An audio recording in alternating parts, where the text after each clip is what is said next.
Stone Guardian. A Paranormal Protector Tale. Book 1 in the Heart of Steel series. Written by Demelza Carlton.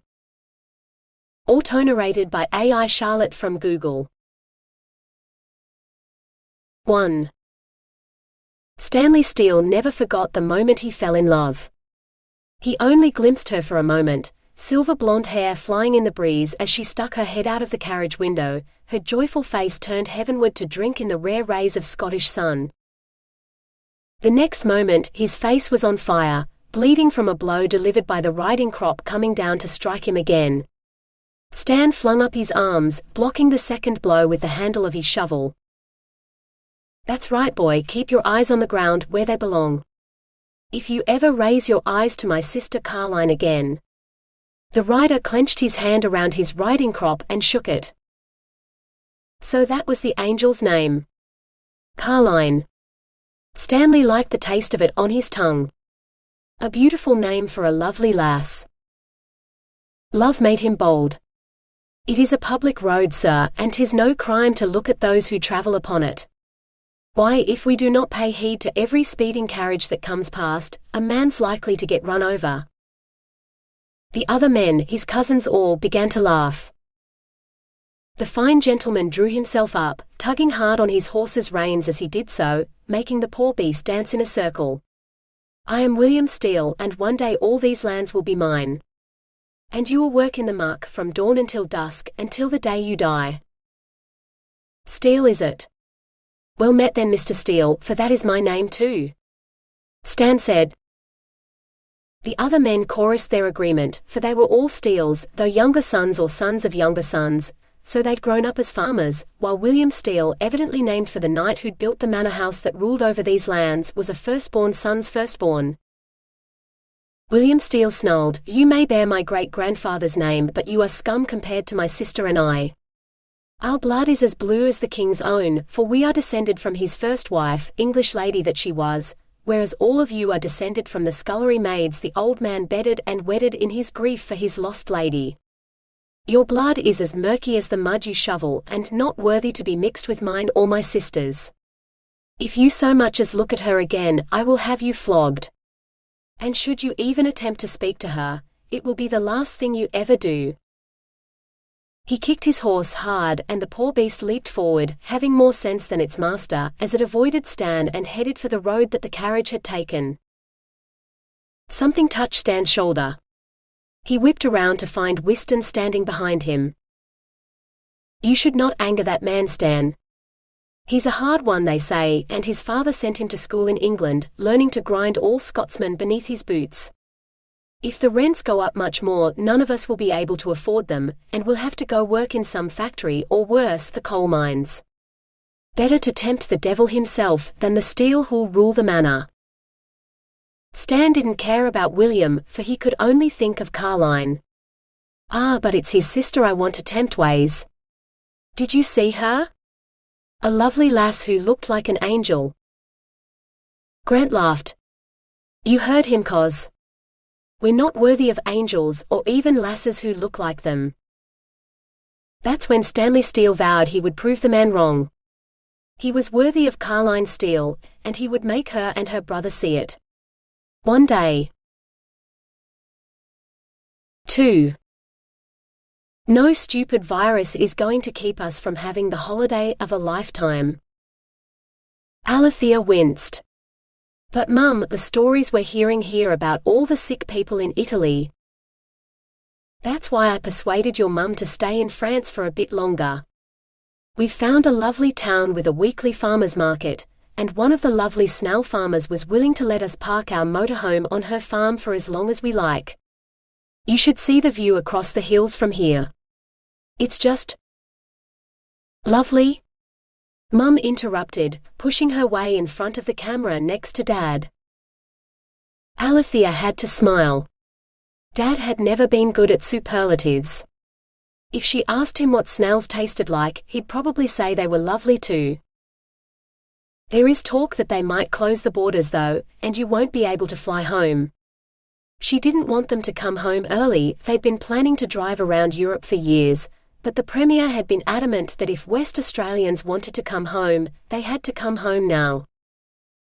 I'm sure they'll be open by Christmas, which is when we'd planned to come home anyway.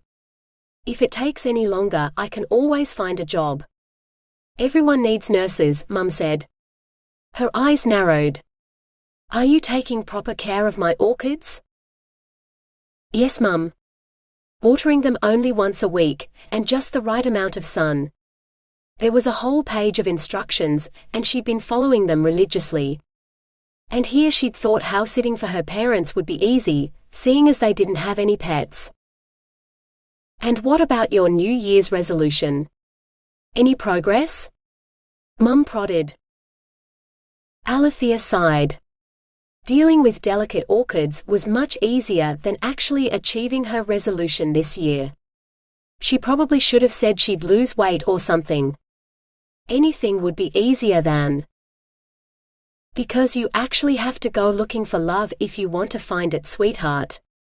Go out to places where you'll meet new people. Then go on dates. Another sigh escaped. I want to, Mum, but we're working on a really exciting dig at work, and when we're done for the day, all I want to do is shower off the dirt and fall into bed. I mean, it's the first time anyone's done this kind of investigation on a colonial-era cemetery before, and some of the stuff we're finding, it's just highly confidential, so confidential the landowner had made them sign all sorts of non-disclosure agreements so they wouldn't share their findings with anyone. Really exciting, she finished. Are there any men your age at the dig site? Mum demanded. Yeah, but all the exciting ones are dead, Mum. Or already taken. Next time I call, I want to hear you've been on a date. An actual date, Alethea Caroline Bell. And I want to hear all the gory details. Dad paled. Maybe not all the gory details. Mum smacked him and he disappeared from view. Yes, all the gory details. I'm a nurse. Well, a retired one. I saw every kind of gory there is before my meal break, and then saw it all again on the second half of each and every shift. I want to know if what does your cousin Callie call it? Oh, that's right. If he gives good dick. Anguished howling from Dad in the background. Alethea wanted to make the same sounds. Mum, Callie only says that to shock people. I'm sure she's never actually said it to someone who's equipped with. Oh hell, now she was blushing. A penis? Mum finished for her. No, she was not going to talk about her sex life with her mother. Even if they were video calling her from France, while she hunkered down in their East Perth apartment. Mum? All right. I'm sure you'll use your good judgment, like you usually do. I mean, you're not Tacy. Mum, Tacy's the most responsible out of all of us. As a single mum, she kind of has to be. And she's a business owner. Yeah, but. All right, Mum, I'll do my best not to make the same mistake Tacy did. I won't sleep with an abusive asshole who'll try to kill me, and I'll make sure to use 2 condoms in case one breaks. Happy? Mum frowned.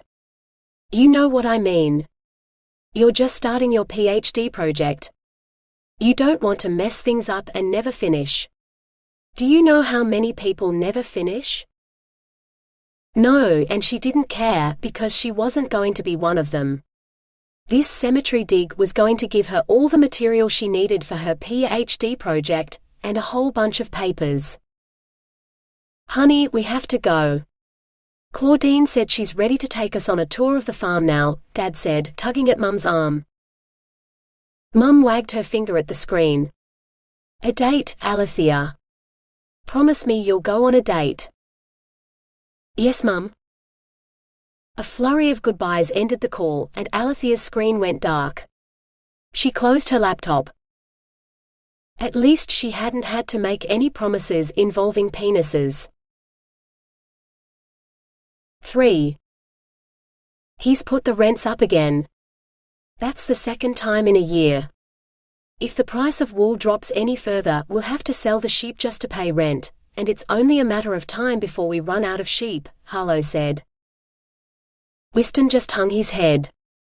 He'd said little in the months since his wife and daughter had died. Even after Stan, Harlow and Grant had moved into his cottage to help him out.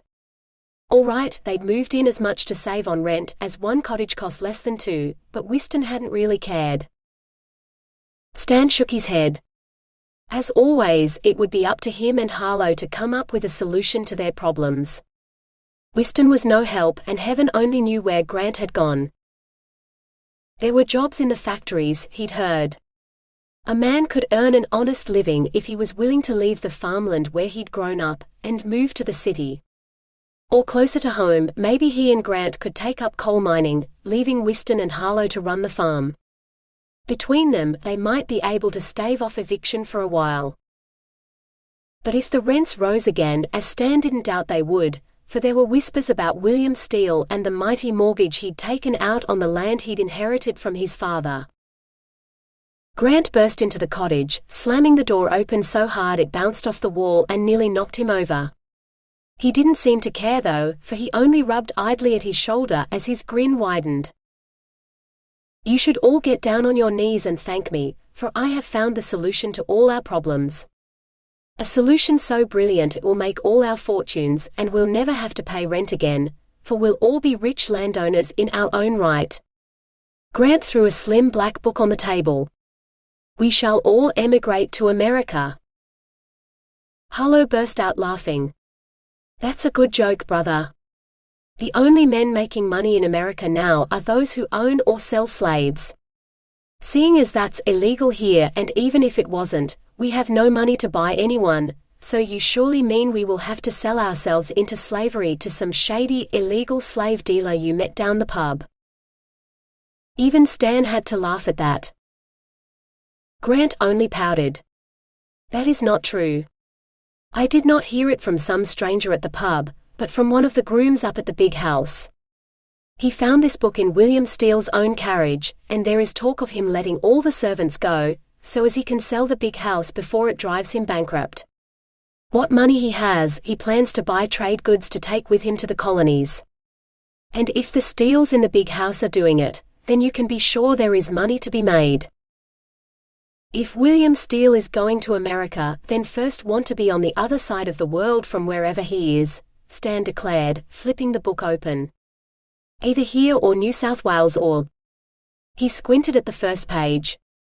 Where on God's green earth is the Swan River colony? Grant's grin returned. He took the book from Stan and leafed to the pages at the back. It's in Australia, on the other side of the island from Sydney. No convicts at all, and they say that every man who arrives there before the end of 1830 gets 40 acres of land, with no rent to pay, ever. Stan's mind spun. 40 acres? That was larger than William Steele's estate here. He seized the book. There must be some catch. No one would give such largesse for nothing. Ah, but here's the rub. We must invest £3 for those 40 acres. I don't know about you, but we'd be lucky to rustle up £1 between us if we sold everything we own, and that would barely pay for our passage to this colony. You need to keep reading, cos. There's more. Any man who pays for the passage of a labourer will get 200 acres per man. A certain Sir Thomas Peel has hired 2 ships to carry men and all that is needed to tame this colony, and he promises to give a portion of his land to every man who signs on to sail with him. 40 acres per single man, after 5 years of indentured labor. Indentured servitude. Stan had heard of such things in the Americas, where it was little better than slavery, but with the promise of so much land for only working 5 years. In 5 years he'd be able to prove himself worthy of Carlton. He'd own more land than her brother, free and clear with no mortgage. That'd show William Steel who was worthy. Sign us all up. You, me, Harlow and Wystan, Stan instructed. 5 years of labor for 40 acres is a bargain by any man's reckoning.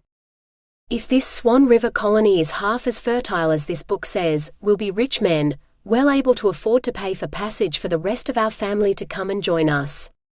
Or to come back here and buy the big house for ourselves."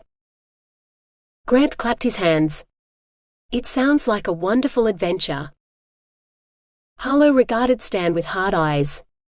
"It sounds like madness, or a mad gamble at least. Why should I let such lunacy infect me?" "Because it's lunacy to stay or to go. Life is a gamble, and right now, the only choice we have is in the manner of our madness.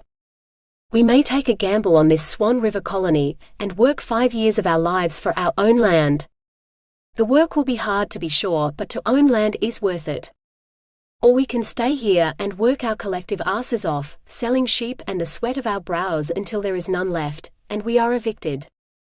There is no future here. If we stay, we may only delay fate for a little while, but ultimately, we will lose. If we emigrate, one way or the other, we will surely win." A faint smile touched Harlow's lips. "Ah, a man after my own heart, cause you know how to win me over. I never gamble unless I know I will win, for I hate to lose. Besides, there's Whiston to think of. The man needs a change of scenery to cure him of his melancholy. A little hard work in this Swan River wilderness might do him good." Stan drew in a deep breath and blew it out slowly. It was settled, then. To the Swan River colony they would go, and the devil take the hindmost. 4. Alethea never imagined so much could change in a week. National borders were closed. State borders were closed. She wasn't even allowed to leave the city. Restaurants and pubs and libraries closed, and there was caution tape around the children's playground in every park. Oh, and everyone's hands were raw with the overuse of hand sanitizer, like people had forgotten how to moisturize. The best part was how you were supposed to stay 2 meters away from everybody, so you couldn't catch the virus. The one that had killed so many people in Italy and China, and she couldn't remember where else, but she'd seen coffins on the news, all lined up, waiting to be buried. As if she didn't see enough coffins at work. Well, coffin fragments, as the ones she was digging up had been there for more than a century, compacted under first a tennis court, and then a car park. Her work, being outside and easy to avoid people while doing it, didn't change. Well, someone had stuck a bottle of hand sanitizer in the lunchroom, but everyone preferred to wash their hands thoroughly instead. Because when you were dealing with human remains, a squirt of sanitizer just didn't cut it. Actually going on a date was looking to be about as hard as buying toilet paper from the suddenly empty supermarket shelves. So she did what she always did when she needed help, she asked the girls in Bell House. "Well, there's always online dating," Callie said. "You can get to know the guy chatting online before you actually meet him." "Yeah, but there's so many ways he could fool you online," Octavia argued. "Fake profiles, fake pictures, seriously, some guys create dozens of them so they can persuade girls to send them naked pictures. And don't forget dick pics. So many guys want to send you a picture of their hairy sausage because they think you'll actually find it attractive." She shuddered. "There's no hurry, is there? I mean, this pandemic should be over in a few months, like the SARS and MERS scares. Or swine flu or bird flu, it'll all be a distant memory come Christmas," Tacy said. "It's nearly Christmas?" Rory asked, 5-year-old eyes shining as only a little girl's can. "No, sweetheart, it isn't until December. When it's summer," Tacy said. She checked her watch. "Actually, it's nearly bedtime, so you should go brush your teeth and wash your face, then put your PJs on, ready for bed." Rory frowned, but she did as her mother said. Alethea missed living with them all. In Bell House there was always someone to talk to, no matter what the hour. Unlike her parents' place, where she was alone all the time. And there was talk of locking people down in their homes, like had happened in other countries, so she wouldn't even be able to visit them. Alethea shuddered. Surely the pandemic wouldn't get that bad in Australia. "We'll help you set up your profile," Tacy said. With Callie and Octavia here to advise you, you won't make any of the same mistakes they made. Octavia coughed. Mistakes Callie made, not me. I've never bothered with online dating. Online gaming, well, what else am I supposed to do in a camp in the middle of nowhere, with nothing but a decent internet connection? But this isn't about me.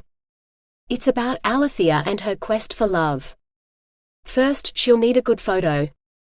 She surveyed the room. Stand here in front of the bookcase. That'll show how much you like to read. What are those things on the shelf? Alethea asked. Everyone else laughed.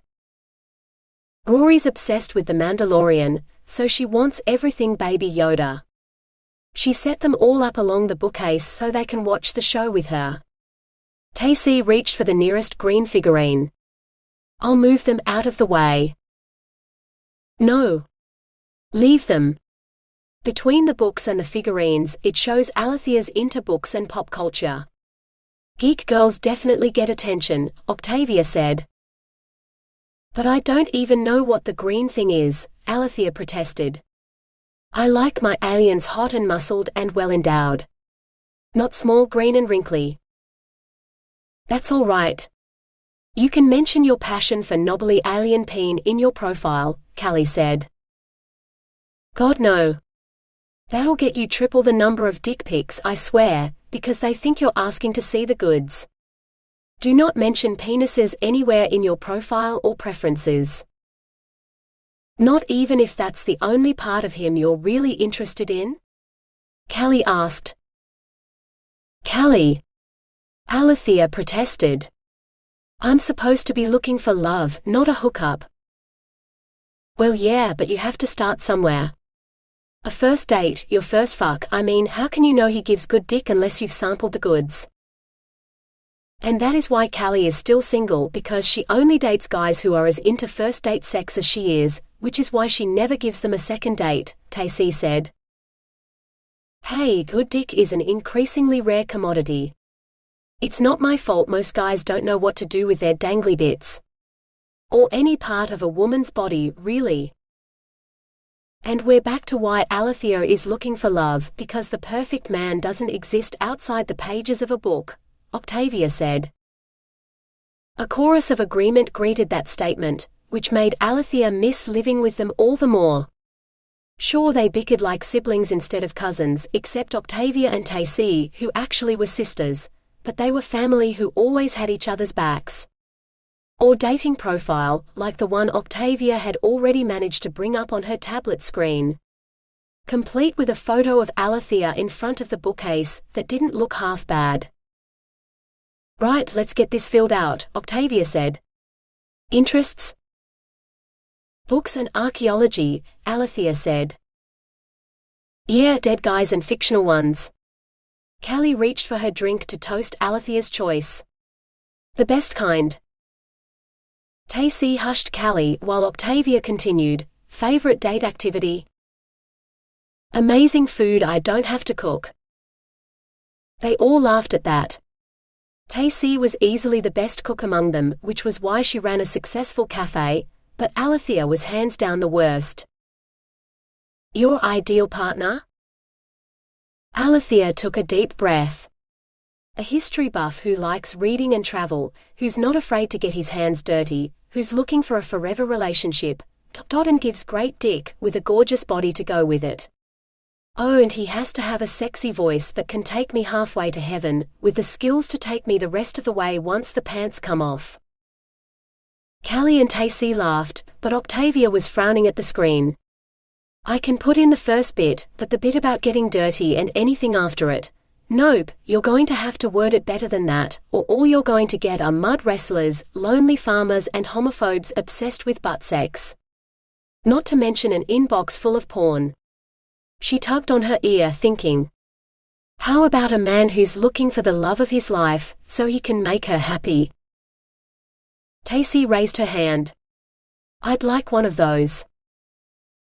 More laughter until Alethea sobered. Yeah, that might work. Octavia shrugged. If it doesn't, you can just change it. I mean, your perfect match might actually be a mud wrestler or a lonely farmer. And if you do meet someone lovely who doesn't quite click, you could always introduce him to the rest of us. Callie could do the dick test, Tacy can check if he brings joy, and I can do a background check, to make sure he's not some crypto king on the dark web who made all his money on drugs and sex slaves. When everyone stared at her, she just shrugged. What? There are people out there like that, and they look like ordinary guys, not monsters at all. You have to be careful. If Alethea hadn't resolved to do this, she probably would have given up altogether at this point, but the girls were being so helpful and hopeful, something good had to come of it surely. 5. It's time to pay what you owe, Stan said, knowing his cousins had his back. But I still haven't got all of my land grant from the governor, and my family is arriving soon. After they've settled in and the governor gives me what he owes, whined Peel. Not Sir Thomas Peel, just plain old Mr. Thomas Peel, who had long since lost any of the respect that would have earned him even an ordinary title like Mr. 5 years we've worked for you, Peel, and now we want what we're owed. 5 years of pay and 40 acres each. As promised in the contracts we signed back in England. Everyone else left while the 4 of us stood by you. Englishmen and their families went crying to the governor to be let out of their contracts, but we're Scotsmen, and Scots always keep their word. We've done everything you asked, and these are our terms. If we can't have the acres you promised back in England, we shall have these instead. Stan held out the hand-drawn map Whiston had copied from Peel's own plans. The plans the governor had sent him, along with the grant of these lands. It might not be the entire estate Peel had been promised, but it was more than 10 times the size of the paltry 160 acres Stan was asking for. Now write a letter to the governor, telling him you're giving us these lands under the term of our contract. For if we have to pay a visit to the governor without that letter, we will be forced to tell him you are in breach of contract, and I've heard the prison at Van Diemen's Land is a harsh place for any man, let alone one who is accustomed to having servants. Then what will your family do when they arrive? For the governor will surely take your lands as forfeit. Enough! Peel cried. Indeed, there appeared to be an actual tear in the corner of his eye. You shall have your letter and your lands. Though others might not be so honest, I too am a man of my word. Less than an hour later, all 4 Steels piled into a boat to sail up the coast to Fremantle, where they'd take the river to Perth and the governor's office. There, they would trade Peel's letter and the map for the titles to their own freehold land. Land they would return to once they'd bought some supplies, enough to see them through until harvest in the summer. Maybe next year or the year after, they'd build another cottage or 3, instead of cramming into the one tiny stone cottage that had been their quarters for 5 years. Now it would be home. And you are? The governor's secretary asked. Mr. Steel, Stan said, pulling Peel's letter from his coat. I'm here about the plans for the new mill, of course, the secretary said smoothly, rising to offer his hand to Stan. The governor would be delighted to lay the foundation stone. Ah, no, not the mill. We hear about a land grant down near the Murray River. The secretary didn't seem to understand. But the mill. The governor said you would be in today, and to make sure I told you, he is in favor of the new mill, just in time for the next harvest. Stan shook his head. I think you must have me mixed up with someone else. I'm not building a mill. The secretary flipped feverishly through the papers on his desk. But you are Mr. William Steel, are you not? Stan's heart froze. William Steel was here, and not in the Americas?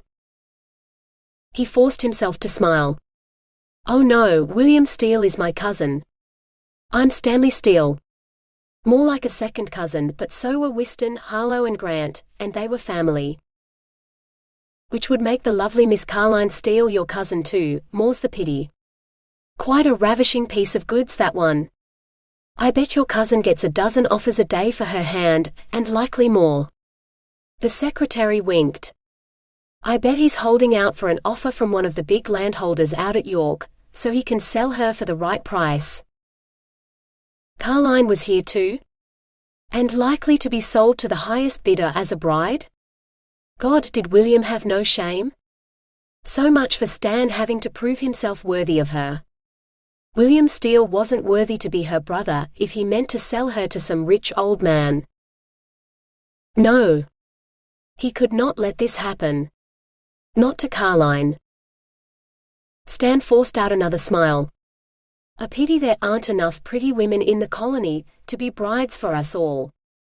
But time and tide wait for no man, so if you'd be so kind, we've reached an agreement with Mr. Thomas Peel about some farming land along the Murray River, and we'd like to see the titles granted in our names, if you please. Of course, of course. In fairly short order, Stanley, Grant, Whiston and Harlow became landowners. They thanked the secretary and hurried out of the office. What's the rush? Harlow asked. Didn't you hear the man? William Steel will be here shortly, and Carlton is here in the colony with him, to be married off to whichever wealthy landowner he deems most worthy. Stanley waved the sheaf of papers at his cousin. I mean to ambush him and make sure the worthy man who wins her is me. Isn't he the man who struck you with his riding crop and threatened to flog you for looking at her? Whiston asked. All three men stared at him in surprise. Whiston shrugged. What? I've lost my wife, not my wits. Unlike you, Stan, if you think the man who threatened your life for looking at his sister will let you marry her. Perhaps Whiston was right. But he would never forgive himself if he didn't try. 5 years of hard work to win this estate had to be worth something. He only hoped it would be enough to win Carline's hand. 6. Want to meet? Alethea just stared at the screen, her finger hovering with no idea where to land. She'd spent 3 months in a love-hate relationship with the dating app Octavia had signed her up for. Which would be good if she'd felt anything akin to love for any of the guys she'd interacted with, but her feelings toward them were more like ambivalence, bordering on boredom, which even she knew was the kiss of death in any relationship. She wanted love and passion and sparks, not to be able to list the 10 things she didn't hate about him. The current guy asking to meet her didn't seem to be the sort of crazy crypto kingpin Octavia had warned her about. He worked at some mine site up north, posting pictures of the desert landscape and skies every few days when he was on site. He had a good eye for color and he knew a fair bit about birds, or at least the ones he took pictures of. He sounded nice. But she wasn't looking for nice. She was looking for love with a side order of seriously hot sex. Her gut instinct said to tell him no. To hold out for something more. But she was sick of being alone in her parents' apartment, only leaving to pick up takeaway food from one of the few restaurants that managed to remain open through all the restrictions. With the restrictions easing next week and restaurants actually allowed to serve people at tables again, just the thought of being able to share a meal with someone, anyone, whether he was a nice guy or some crazy crypto kingpin. He'd at least have interesting dinner conversation that she hadn't heard 100 times before, right? Sure, she found herself typing. She began to him when and where, then reconsidered. If this was to be her first time eating out in months, she wanted to know it would be good, so she named a restaurant not far from her parents' house and asked him when he'd be available. The answer came back immediately. Friday next week at 7? A little over a week away. Well, at least she'd be able to tell Mum she'd finally gone on a date, Alethea thought, as she typed her acceptance. She'd head out, have a nice meal, maybe some nice conversation, and slowly work up the courage to ask him if he gave good dick. How bad could it be? 7.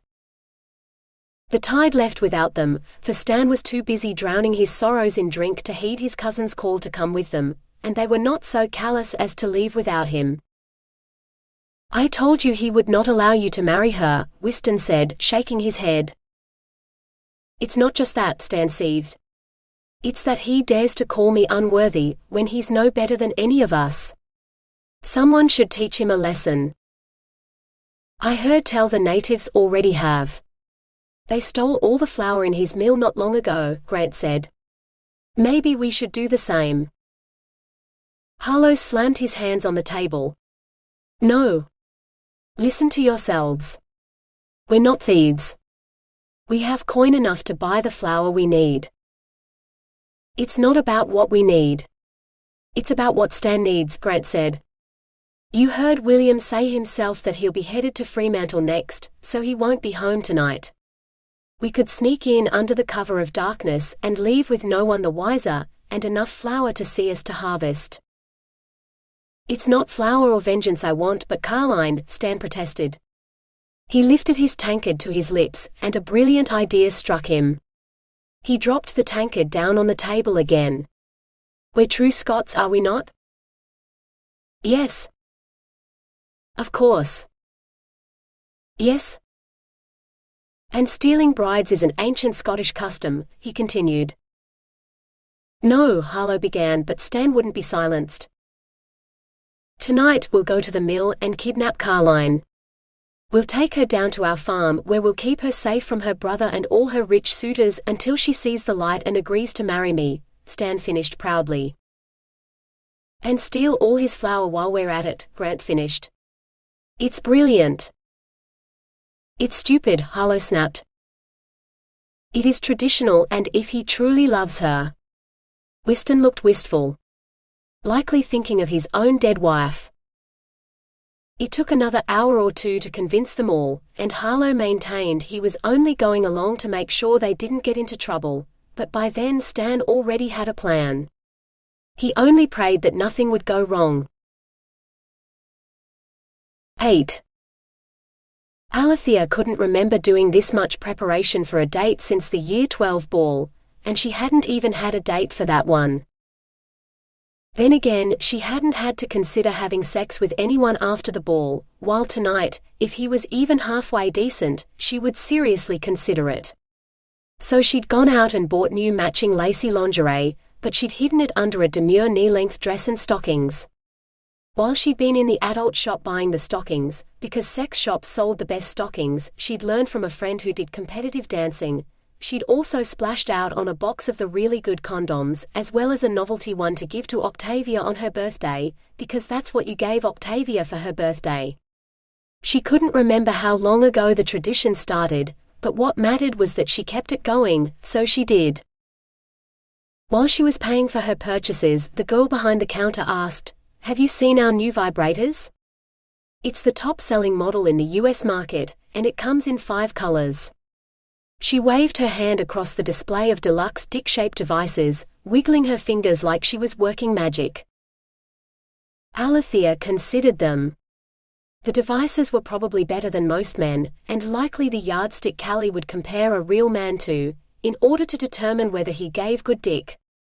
Hell, if she didn't get lucky on this date, with even passable dick or whatever other part of his body he knew how to pleasure her with, she'd probably need one of these. But she didn't want a machine. She wanted a man. That's why she'd made this crazy New Year's resolution in the first place, and being stuck at home alone in her parents' place during a pandemic had just made her realize how much she wanted to connect with someone. Mentally as well as physically. More than anything, Alethea didn't want to be alone anymore. But if she bought one now, that would be admitting defeat, before she'd even gone into battle. Well, it was love not war, but surely the principles were the same. "No thank you," Alethea said firmly. "Are you sure? I only unpacked them this morning, and they're whizzing out the door like you wouldn't believe. We'll probably be sold out by Monday, and who knows when the next shipment will arrive, what with all the passenger planes grounded and all." She winked.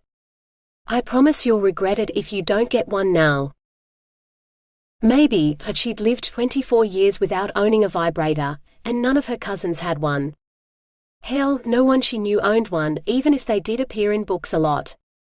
Maybe it was an American thing because American guys didn't know how to do it, so girls over there had to take matters into their own hands.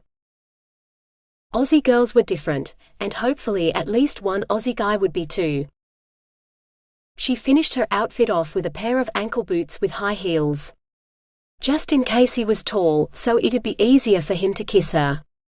Or for her to kiss him. Now the important decision, should she wear her hair up or down? She'd had it up in her profile picture and she usually braided it back for work, but guys liked long hair and hers was nearly down to her waist. Of course, being braided all day, it would be wavy if she didn't take a straightener to it, which would take at least an hour, maybe two, which she didn't really have time for right now. So she brushed it back into a high ponytail, and hoped that would be enough. If it wasn't, maybe there'd still be a vibrator left for her to buy on Monday. 9. They hid in the bushes overlooking the mill pond, while they waited for William Steel to leave. He seemed to take forever loading up the flour sacks. Grant grumbled that there would be none left for them to steal, and Harlow hushed him before Stan could say anything. At least two of them had their heads on straight. Weston seemed to have retreated in his own little world again, daydreaming about what he might do if his wife were still alive, no doubt. Finally, William loaded up the last sack and climbed aboard the boat himself. Stan almost cheered aloud as they steamed downriver. Now? Grant asked, his eyes shining with eagerness. No, you idiot. We wait until sundown, Harlow snapped. The sun was an especially slow snail tonight of all nights, when everything Stan wanted was so close he could almost grasp it. All right, just like we agreed. We three see what is in the mill while you, Stan, go steal yourself a bride, Harlow said grimly. Stan nodded, then darted away, keeping low so as not to be seen, as he rounded the campsite. The grey canvas tent drooped in the moonlight, as if it too was miserable that Carlton was forced to live in such squalor. Why, the stone cottage he and his cousins had built on the land that Peel had given them was far superior to this. He could not even call it a hovel, for to do so would be an insult to the sturdiness of such a structure. The tent looked like one gust of winter wind would blow it over. Perhaps that was why William meant to sell her to some York farmer, so that she might not spend another night beneath canvas. Perhaps he did care for her welfare after all. But he could not care for her anywhere near as much as Stan did, and Stan would give her everything her heart desired, if it was to be found in the colony. He crept up to the tent, then slipped inside, searching for Carline's bed. He found beds all right, but both of them were empty. She wasn't here. That meant she must be in the mill. The mill his cousins meant to plunder. Stan broke into a run. A gunshot echoed through the bush, followed by two more. He thought he heard Grant's voice, but he could not discern the words. Stan ran faster. He did not know how Grant had gotten his hands on the weapon, but he was as reckless a shooter as he was about everything else. What if he accidentally shot Carlton? Stan would never forgive himself if she got hurt. He rounded the mill, staying close to the shadows that hugged its walls as he searched for the door. Locked, thank goodness. If she was hiding inside, she was safe. He put his shoulder to the door, heaving against it with all his weight, but the wood didn't budge. Australian hardwood was a match for the most solid oak at home. A rustling sound above made him look up. A flash of silvery white, nay silver before. Boom! Pain blasted his shoulder, setting his whole arm on fire. Stan dropped to his knees before he pitched forward, unconscious before his face hit her threshold. 10. Alethea arrived 15 minutes early, unable to wait at home any longer without chewing her lipstick off. Only to realize she then had to decide whether she wanted wine or not while she waited. Damn it, she wanted to ask the girls what she should do, but it'd took bad if he arrived and she was staring at her phone. Wine would relax her, but what if he was late and she finished it, so she had to order another glass. She didn't want to end up drunk by the end of the date. Besides, it usually worked out better to order a bottle to share than buy wine by the glass, but what if he didn't drink? Or what if he didn't drink wine? So she drummed her fingers on the table as she drank her glass of water and waited. She shouldn't have come. She wanted to go home. She should just order takeaway food and leave. Did she want to die alone, with only a vibrator for company? Alethea could almost hear Tacy's voice telling her off. Tacy was right, of course. Alethea was here because she wanted to find love, like in the book she read. So many books while she'd been stuck in that apartment alone. Excuse me, I'm here to have dinner with my soulmate? Well, we haven't actually met yet, but I knew she was my soulmate the moment I saw her profile picture. We're going to have babies together and I'm going to stay home to take care of them, and homeschool them, so I can teach them everything I know. Someone at the table next to her began to laugh, covering it up with her hand. She wasn't the only one either. Everyone seemed to be staring at the guy who was telling the maitre d' his future plans. Then he turned to face the restaurant and it was him. Alethea. He'd grown a beard. His hair looked like it hadn't been washed in weeks. He was wearing a t-shirt with that hideous green wrinkly alien Rory loved on the front. And worst of all, he had a thin, reedy voice that set her teeth on edge. She could excuse almost anything, the beard, the hair, the shirt, but that voice. She wasn't going to be able to listen to a word he said without wincing. Without a sexy voice, there was no way he was getting anywhere near her bed tonight. Or ever. Her phone beeped and she whipped it out. A message from Octavia: enjoy your hot date tonight. Call with details tomorrow. Alethea felt sick. There was no way she was going to be able to go through with this. Yet here he was, about to take the seat in front of her. Hi, he said breathlessly, staring at her like a parched man about to drink her up. Billa rose up in her throat. Really sorry, but work just sent me a message. They need me for something urgent. Have to go. Sorry. She jumped out of her seat and practically ran for the door. Nope, all the way home. 11. Stan woke up choking, no, drowning, just like that time Grant had thought it was a good idea to teach him to swim by tossing him over the side of the boat. Water filled his mouth, his throat, blocking out all air. But the pain in his shoulder was gone. Stan relaxed, no longer fighting the liquid, so that it could flow down the proper channels to where it would do him good instead of harm. Good boy, a feminine voice purred. So that was what her voice sounded like, for it could belong to no one other than Carlton, who was now dressing his wounds, whatever they were.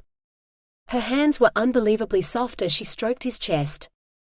Putting some healing salve on him, perhaps? Must be. He'd heard silly tales back in Scotland about her being a witch, but he'd known they were lies. Perhaps she had some skill with herbs, as was expected of the lady of the house, and she could practice her herbcraft on him for as long as she liked. A stab of pain bit into his chest, right between his ribs. God, but it hurt. Like being stabbed in the heart, which could not be, for he was still living, breathing. Carlton, what are you doing? That was William Steele's voice, shaking in a manner Stan had never heard before. A wild sort of satisfaction came over him. If Carlton could frighten her brother so, then it was a good thing. Another stab to his heart, followed by a third cut, deeper than the first two. It was all Stan could do not to scream. It's not what you think, William. These men attacked the mill. I had no choice but to shoot them. They were armed with axes, look. Stan wanted to sit up so he might look too. How dare anyone attack Carlton? He'd come here to protect her. To protect her always. From Mad Axeman and her mercenary brother and any other man who dared to even look at her with lust in his eyes. She was his to protect. Help me dig graves for them, William. Around the walls of the mill. What a strange place for graves. Didn't dead men belong in the burial ground, just outside Perth? Or the one in Fremantle? Then again, not everyone could be buried so close to town. Peel's ill-fated settlers who died on the beach in Clarence had been laid to rest not far from their squalid tents. Stan and several other strong men had been asked to dig graves in the sand dunes behind the camp, to bury the bodies. He suspected that's why Peel had headed south, instead of building a proper town in Clarence, like he'd originally planned. Didn't want to be haunted by the ghosts of the families who'd died, believing in the promises he'd never fulfilled. "What have you done?" William hissed. "This is Grant Steel, our cousin." The Axemen had killed Grant? Oh no. Poor Grant. So full of life. Stan couldn't bear the thought that his cousin was dead. "And that's Stanley Steel, another cousin. Carline, you've killed family." No, she hadn't. He was still alive, Stan wanted to shout, but he couldn't seem to move. The strangest lassitude spread through his body, like he'd drunk a bottle of the finest whiskey, and it was flowing all the way down to his toes. Except whiskey would have burned, and this felt cold. Cold and dark. Almost like death. Stan tried to shout a protest, but he was too late. The darkness had him now. 12. The next morning, Alethea deleted the dating app off her phone, before spending the whole weekend writing the literature review for her thesis.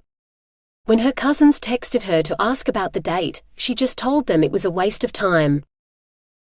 Monday morning it was all hands on deck at the dig site, and the week went by in a whirlwind of work, punctuated by quick trips to the supermarket or one of the nearby lunch bars. On Friday, she decided to go back to the same restaurant as her disastrous date, just to pick up takeaway. For a moment she thought she spotted him, before a family trooped through to their table, blocking her view. When the family was seated, the guy was gone. She must have imagined him, Alethea told herself, as she paid for her order, thanked the server and left. That might have been the first time, but it certainly wasn't the last. She began to see him everywhere, at the supermarket, at the lunch bars, even outside the cemetery, but every time she tried to get a closer look, he vanished, or it turned out not to be him. Like the cemetery didn't have enough ghosts haunting the place, she'd had to invent a new one. "Are you all right?" her boss Jeremy asked. "You just seemed jumpy. You didn't believe the security guard's story, did you?" "What story?" She must have missed it. "This morning when we got in, I caught him telling some of the staff that he'd seen a kilted Scotsman playing the bagpipes every night this week, only when he went up to him to tell him he wasn't allowed on the property, the Scotsman vanished into thin air. He's making it up, I'm certain of it." Alethea managed a watery smile. So she wasn't the only one seeing ghosts. "No, I'm not worried about some piper in a kilt. I've never seen him, and seeing as I'm staying only a couple of streets away, I'd have heard the bagpipes from my place. Well, unless it was last night, and then all I heard was the couple from downstairs having a screaming match over whose turn it was to take out the rubbish. I'm surprised neither of them ended up in one of the rubbish bins this morning. God, if the neighbors are that bad, you should move." Alethea shrugged. "I'm house-sitting for my parents while they're overseas, so I can't. Besides, they don't argue every night. Just been night. It's free and walking distance to work. I used to live in a share house with a few of my cousins. They were way noisier, and I guess I kind of got used to it." She should probably call them, if only to tell them what had actually happened on her date. She'd been getting increasingly curious messages from the girls all week. On the weekend, she promised herself. There was too much work to do before then. 13. When Friday finally rolled around again, Alethea was exhausted. She'd worked some full-on digs in the past, but never ones that lasted this long. They'd been excavating for months, and they still had half the site to cover. "We've got another empty one here," someone called. "Another one? That's 3 empty graves this week," Jeremy grumbled. He'd been working alongside them all week, instead of staying in the office and talking to clients. There must be some pressure on him to get this job finished. If I didn't know better, I'd wonder if there was something in the ground that made them get up and walk off. Like something out of a zombie movie. Or vampires, maybe. Zombies and vampires don't exist any more than ghosts do, Alethea said. Or aliens. More's the pity, because the ones in her books were way hotter than any human male she'd ever met. So you don't believe in the Fremantle zombie? Or the Mothman? I know for a fact those viral Mothman videos were filmed by a media student at my cousin's cafe. Total hoax. Tacy would kill her for saying so, but it wasn't like Jeremy was going to go to Tacy's cafe for a coffee, with a side order of monster hunting. And the zombie? She shrugged. I never heard about a zombie. It was before the Mothman. Someone dug up a grave under the Art College Oval in Fremantle. Probably just a high school prank, but the newspaper article said the grave was empty. Like the body just got up and walked away. There's a graveyard under a school oval? Seriously? Well, this one was under a school tennis court. Would it surprise you? Alethea had to admit that it wouldn't. Yeah, but ugh. They should have moved the bodies, like we're doing here. Just as long as we don't find any zombies, it's all good. Jeremy clambered to his feet. I'm getting a coffee. You want one? She considered for a moment, then said, No, I want to finish this one before lunch. Now he was gone, she could listen to her audiobook again. The day went quicker that way. She flicked it from pause to play and resumed working. The coffin fragments appeared first beneath her brush, slivers of wood that had been smashed into a million pieces by time and the weight of the bitumen that had sat on top of it for so long. She paused to take some pictures for the record, before she began picking up the pieces and putting them in a box. Then she heard the clink of metal. Oh, there was a coffin plaque, perfect. This grave had belonged to Mary Craig, who was, Alethea took a moment to subtract the dates. Mary had only been 8 years old when she died, poor thing. Which meant she had to be very careful with this grave, because the bones would be smaller and more delicate than most of the adult ones. If there were bones left at all. More photos, before she carefully lifted the coffin plaque into the box and began to brush at the soil again. Wait, there was something white. It could be. Alethea screamed and leaped back. Jeremy came racing over. What is it? It's the eyes opened. Alethea gasped out. Everyone converged on her, peering into the grave to see for themselves. Yes, there was a girl's face there, staring up at them with eerie blue eyes. Like some kind of... It's a doll. A porcelain doll, someone breathed. A doll. Just a doll? Alethea almost laughed with relief. And here she thought she'd been staring into Mary Craig's eyes, instead of the girl's doll. An hour's careful work with her brushes and everyone could see the truth, that little Mary Craig's parents had buried her with her doll. A very lifelike doll that had nearly given Alethea a heart attack. You should probably knock off early today. Take the afternoon off, Alethea heard Jeremy say.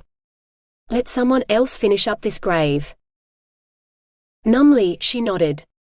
She tugged off her gloves and headed for the temporary site office, where she could store her gear before heading home. Alethea, wait. She paused and turned. I need to talk to you. I'm certain we're soulmates, destined to have children together. Children. Oh God, she didn't want anything to do with children at all right now. Just the image of those blue eyes opening. Alethea shook her head and broke into a run. She didn't stop until she'd locked the apartment door behind her, when she put her back to the wall and slid down until her butt hit the floor. Only then did she realize she'd not only seen him but heard him. Outside her workplace of all places. Which meant he knew where she worked, and if he'd followed her, he probably now knew where she lived too if he hadn't known that already. Wonderful. First undead children and now she had a stalker. Her life was such a fucking mess right now.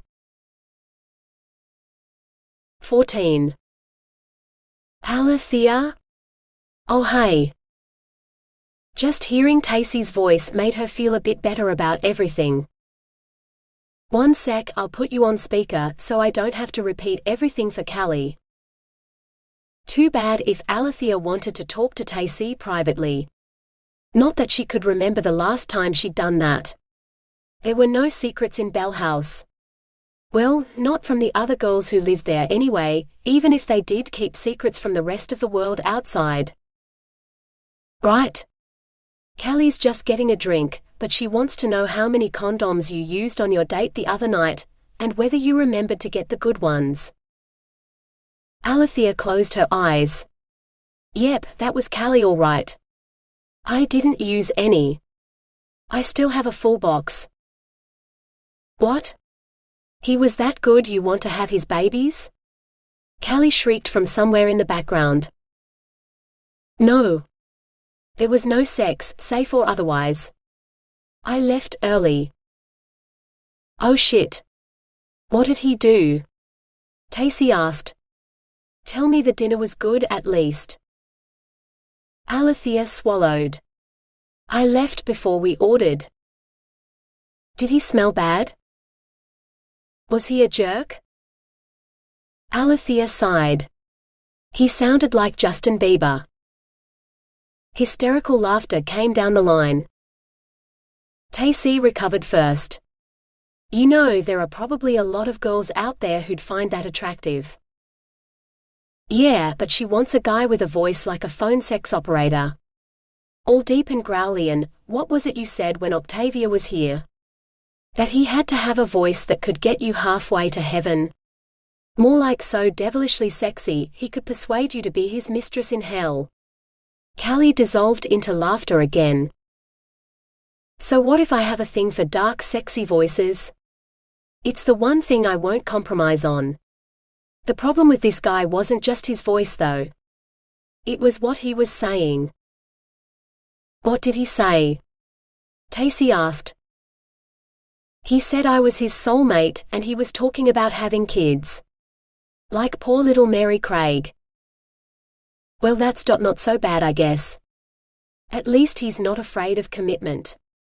Tacy didn't sound like she believed it though. Not so bad if I was interested, but I left. Now I see him everywhere I go. He even showed up outside the dig site where I work. Wait, now Justin Bieber is stalking you? I am so going to curse him. Callie said. He's not Justin Bieber. He just sort of sounds like him. And you can't curse him.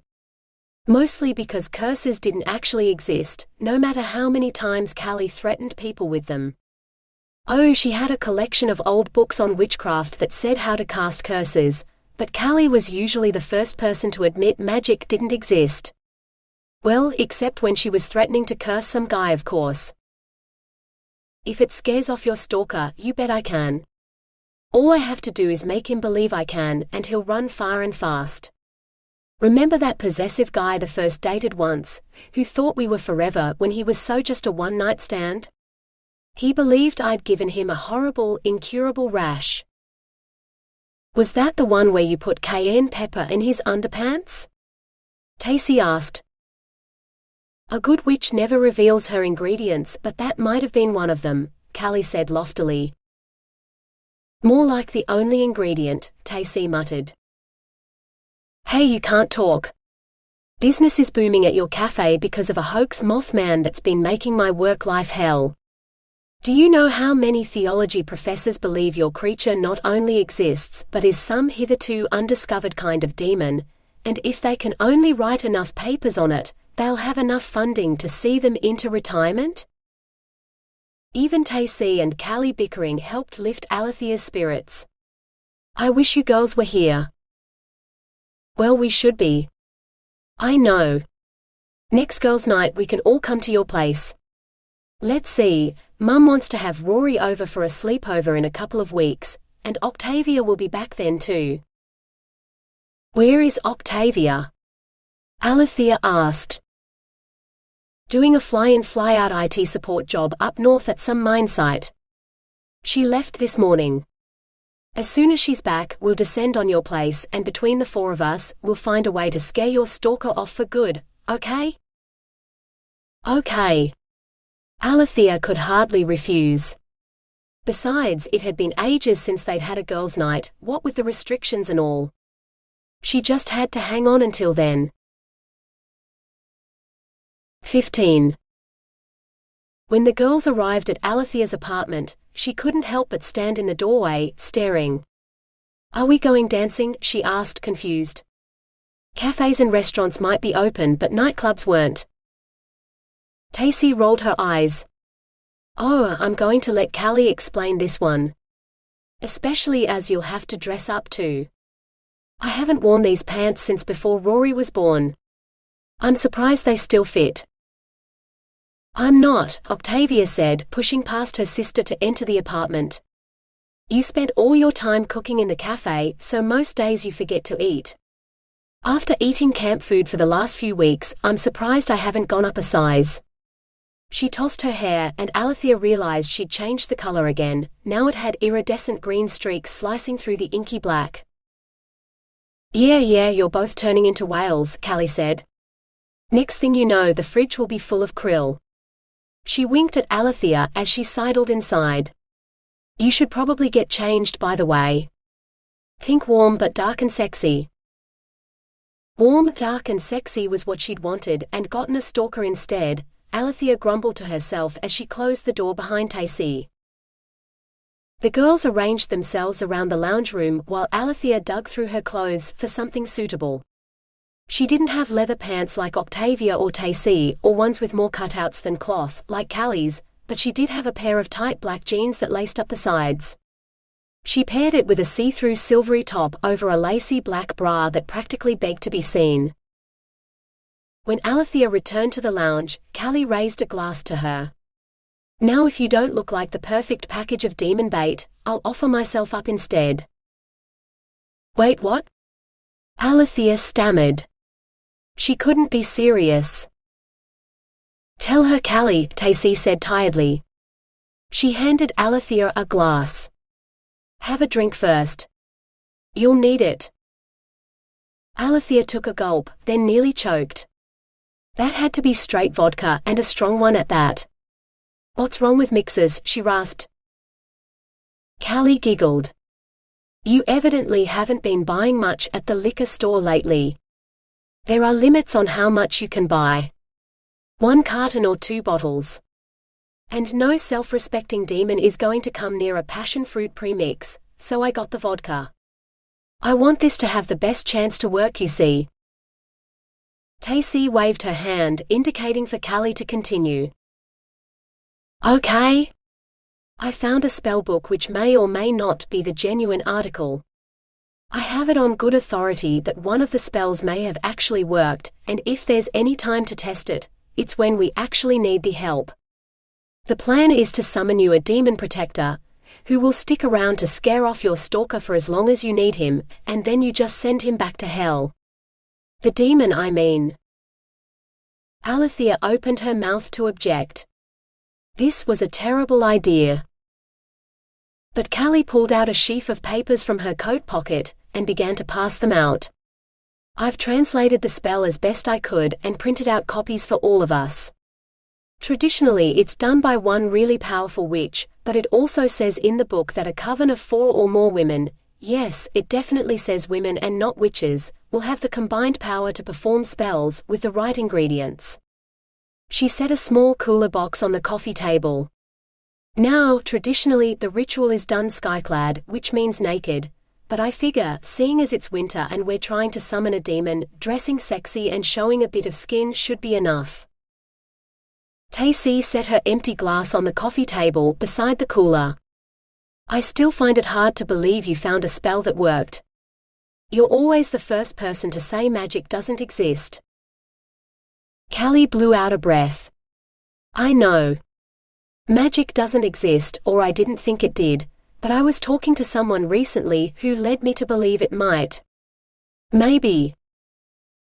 Tacy's eyes narrowed. Is that what you were talking to Ben about? Seriously, Callie, he's a fantasy artist. He mostly does portraits while he's the artist in residence at the cafe, but I commissioned him to do a series of cartoons where the Mothman comes in for coffee or muffins, or he even had him doing the dishes in one because he'd forgotten his wallet, and that was the only way he could pay for his coffee. She shook her head. If he drew you a demon, he made it up. Much like the Mothman, demons don't exist. Ask Rochelle. She'll show you the unedited video. The shut-up cafe had an artist in residence? Wow, Alethea missed all the fun stuff. I should come down to the cafe and see if he can draw me as an elf or a dragon or something. He only works evenings, but sure, come in whenever you like. I should warn you, he has a thing for Rochelle though, so he's kind of already taken, Tacy said. Callie laughed. Pity, because that guy's got to be the epitome of good dick, if you see Rochelle in the mornings. You can tell when she spent a night with him, because she's practically glowing with best sex ever vibes in the morning. When she found the other girls staring at her, she shrugged. What? At least someone's getting some. Alethea looked down at the printed page in her hands. We're supposed to find consecrated ground under the light of the moon, then place a heart still moist with the blood of our kin in a circle of salt and candles and runes, then say the right words to summon the demon who will then consume the heart. There is absolutely no way I'm going to let you kill someone to cast a spell that probably won't work just to scare off my stalker. Callie grinned. Relax, I didn't have to kill anyone for it. One of the lab techs in the School of Medicine owed me a favor, so I figured it was time to call it in. She opened the cooler with a flourish. Oh, ooh. Callie, you didn't. Is that really a? It's a pig's heart. The first years dissect them and the abattoir sends them by the bucket load. The rest of the pig's probably already been turned into sausages and steaks, so it's not like we have to dispose of a body or anything. Alethea wasn't sure how much of an improvement that was. It was bigger than her fist and all covered in blood. Yeah, but not even a demon's going to believe that pig was a member of your family, Octavia said. Callie winced. Yeah, there's no getting around that part. So I brought some micro-lancets, sterile ones, so we can each prick a finger and drip a couple of drops of blood each on the heart. We're all family, so that's the kin's blood sorted and no one has to die. She looked around. Come on, one quick prick and it's done. Best if we do it here, so we can wash up and put band-aids on and stuff, because there's still the salt, and I have a bottle of pig's blood for the runes. We just need to find consecrated ground. I was thinking maybe outside the cathedral. The cemetery. It's all consecrated ground with a church and everything, Alethea said. Callie grinned. That's the spirit. How far away is it? Only a little way down the road, but the main cemetery is all fenced off, and the gates are locked. We'd be better off at the dig site. It's still part of the cemetery, but I know the security code for the key, and the ground is already cleared, so it'd be a lot easier to do on bare sand and just brush away the evidence afterward. Oh hell, she was going to go through with this, wasn't she? If she was already planning it. If we're going to do this, I vote we get dinner afterwards, because there's no way I'm going to be able to keep anything down if you expect me to paint with actual blood, Tacy said. The others agreed, so Callie held up her hands. All right, so here's the plan. We go out to the graveyard, perform the summoning ritual, give the demon time to get here if he's coming, and if he's not, well, we'll know for sure that magic and demons don't exist, and we can come back here and pig out on pizza and finish off the rest of the vodka while we watch Sam and Dean hunt monsters and stuff, because watching Jensen Ackles' butt always puts me in a better mood. And if Alethea's stalker turns up? Octavia asked. Callie's grin was decidedly dark. Then we threatened to make him part of the ritual and scare the shit out of him. Alethea grabbed the bottle and took a big swig of vodka. Maybe if she drank enough, she might be able to convince herself that this was a good idea. 16. Alethea directed them to a spot where they'd already finished excavating, beside the spoil heap, where they could leave the debris from their silly ritual and no one would be the wiser come Monday morning. Maybe they'd be really lucky and it would rain over the weekend, washing all the evidence away. They'd have to bury the heart though, because leaving body parts around a cemetery just wasn't right. The whole thing looked like a big, mystical bullseye, or it would have if you were flying above it. Did demons fly? She'd seen pictures of them with and without wings, and Callie hadn't said what sort of demon they were supposed to be summoning. The protective kind supposedly, but that made no sense because in all the stories she'd ever heard, demons were definitely bad. Maybe if she just told her stalker to go away enough times, he'd leave her alone. Forget all of this soulmate nonsense. Not to mention babies. Alethea shuddered. She'd helped out with Rory on occasion, but she had no desire to be a young mum like Tacy. In 5 or 10 years maybe. If it was a choice between pregnancy and putting her PhD on hold or summoning demons, she'd pick demons every time. Mostly because demons didn't exist and there'd be pizza with the girls afterwards of course, but… Right. Now we need to say the incantation. You have to be really explicit. Like, demon, we summon you to enter this circle so that you will help protect us. The original incantation was all singular, I command you to protect me, but as we're all doing this, we need the unity. The words aren't as important as the intention and you have to be firm. Because if you summon and don't have control over it, bad things happen. They must be bad for Callie not to describe them in gory detail. But demons didn't exist, so nothing bad would happen. At least, that's what Alethea told herself. Okay, now we should all stand around the circle holding hands and keep repeating the incantation until something happens, Callie said. Callie's hand was hot and clammy, but Octavia's was icy cold. Across the circle, Tacy looked determined. If a demon did turn up and threaten them, Alethea didn't like its chances against Tacy. No one hurt her family. We summon you, demon. Enter the circle. Help protect us. We summon you.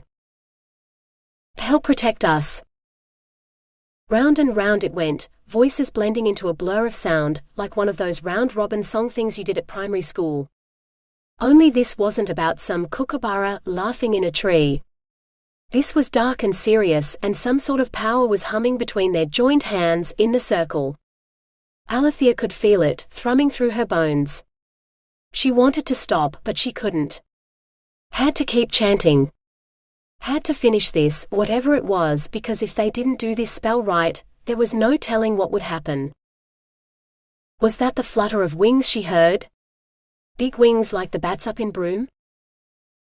No, it was just the dust barrier on the fence, flapping in the night breeze surely. Then the telltale beeps of someone opening the lockbox with the keys inside. Alethea let go of her friend's hands. That's the security guard. Quick, make all this disappear while I think of something to tell him. The candles went back into the box, still smoking slightly, as Alethea kicked sand over the salt and blood. Oh shit, the heart. Alethea and Callie went for it at the same time, only Alethea tripped over Callie's leg and went down. She felt something go the wrong way and then, a moment later, pain screamed through her foot. By the time she could see again, the heart was gone and Callie was dusting her hands off. Right, let's go, Tacy said.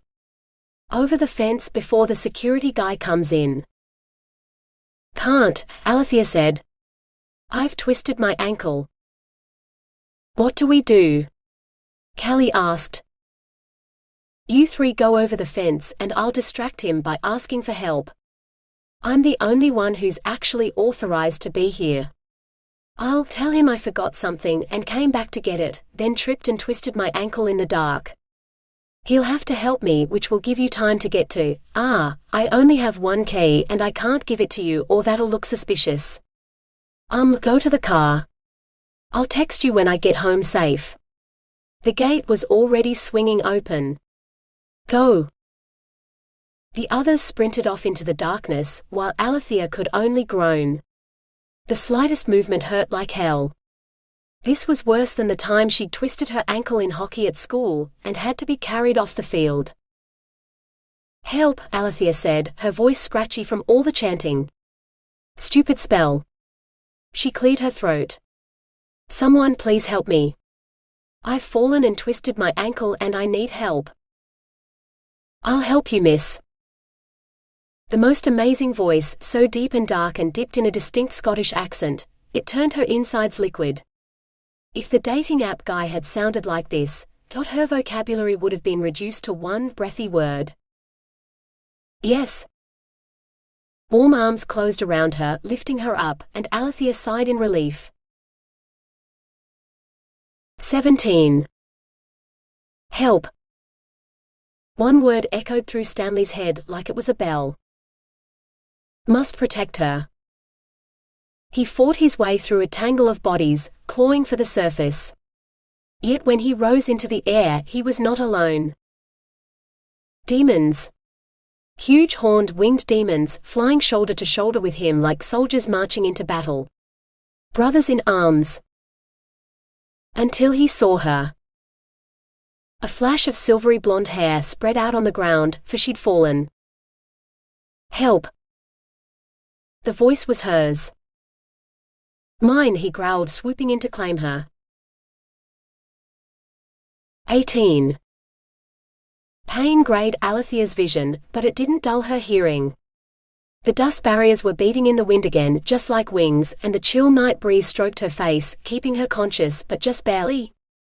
She probably shouldn't have had so much vodka, but how else was she supposed to stay warm in winter when she was only wearing a skimpy top?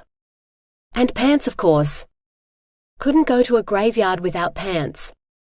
Imagine all the corpses, looking up your skirt as you went by. They'd get an eyeful. Like that blue-eyed doll that had scared her silly. Billa rose up in her throat at the memory. Wait, stop, I'm going to be sick, she mumbled to the man carrying her. Put me down quick. He set her down on her feet, but her ankle wouldn't hold her, sending a stab of pain all the way up her leg as she fell to her knees. Never drinking vodka again, she thought to herself, as she threw up most of it at the poor man's feet. Wait, why were they on concrete? How did they get to be on a rooftop? Need to get down. Need to get home, she said to his feet. And they were his feet, not his shoes. What kind of security guard went to work without shoes? She let her gaze drift upward. Or pants or any clothes at all. And were those wings? Now she knew she'd drunk too much vodka. Because the spell couldn't possibly have worked. She couldn't possibly be looking up at the impressive package of her own personal demon protector. Who the fuck are you? I am your demon protector, at your command, miss, he said in that voice. Get me up off the ground, roof please, demon protector, she said. In a moment, she was in his arms again. Up against a rock-hard chest with muscles all the way down and wings. He really had wings. Take me home please, she said. Where is your home, miss? Oh God, she wanted him to use that voice in her ear while he did very bad things to her. And maybe some good things too. All kinds of things. Probably best to do them at home though. Not on some random rooftop. Where is your home, miss? He said again. Demons weren't known for their patience. She needed to gather her wits, and fast. She peered down. Ah, that's my balcony over there. She pointed. In a few winged beats, Mr. Hot and Hard with Horns set them both down on her parents' balcony, narrowly missing the wrought iron lace table and chairs. Only the door to go inside wouldn't open. Locked. Oh wait, I have the keys for this one. She fumbled in her pocket for them, then fumbled with the lock for even longer. The demon sighed. He set her down on one of the chairs, picked up the keys she'd dropped between two delicate claws, and had the door open a moment later. Then she was in his arms again. How he managed to fit those huge wings through the sliding door she didn't know, but somehow he did it, for he stood in her parents' lounge room, towering over the furniture. "Shall I set you down now, miss?" "No. Never." She really hoped she hadn't said that out loud. God, it was hard to think. Between the hot demon and the vodka still sloshing around in her brain and how much her ankle hurt. Hurt. There were pills for that. "Take me to the bathroom."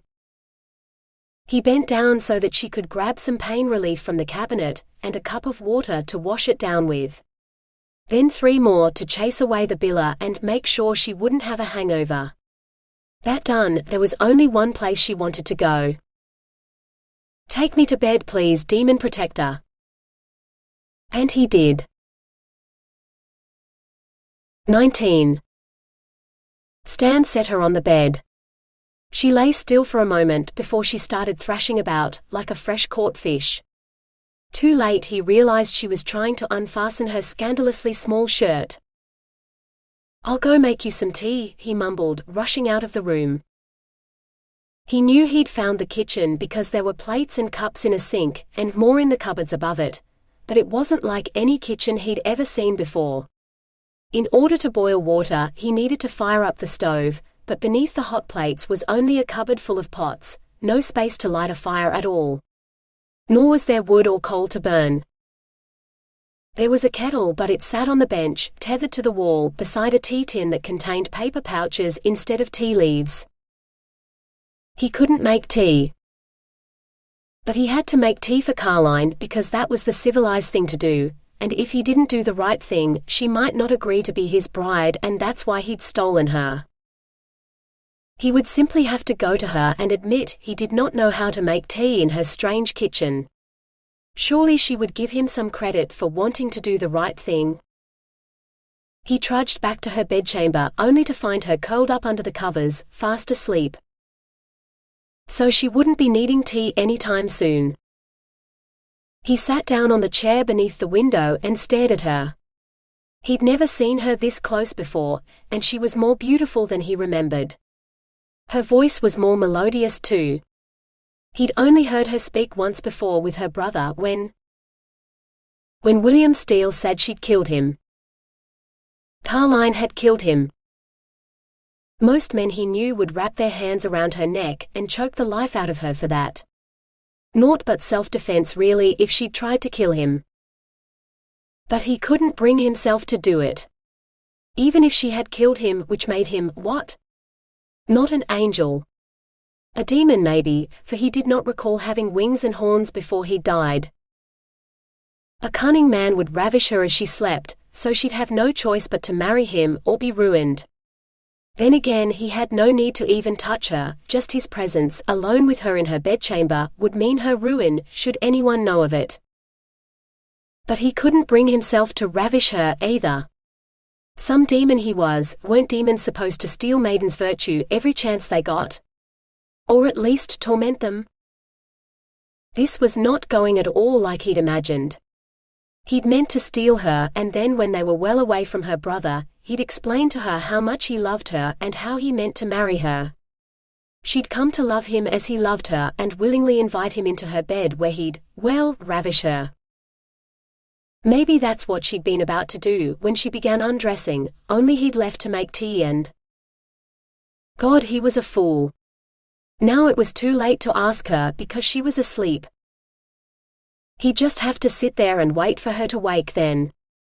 Nodding to himself, Stan resolved to do just that. 20. Please wake up. It's almost dawn and I must speak with you. That voice. She'd slept with him, hadn't she? A pity she didn't remember any of it. A guy with a voice that hot should be at least passable in bed. Not forgettable. Let's see, she'd gone to the cemetery with the girls, and then the security guard had come and she'd twisted her ankle. She distracted the security guard while the other girls got away, and then, she remembered wings and horns on a rooftop. But no sex at all. She wasn't even naked. She'd put on her My Little Pony pajamas that no man was ever supposed to see. Yet here she was wearing them, and he was still here. Which meant he was not only forgettable in bed, but he was probably about as attractive as the back end of a bunyip. A one-night stand that would never be repeated. Better get this over with then.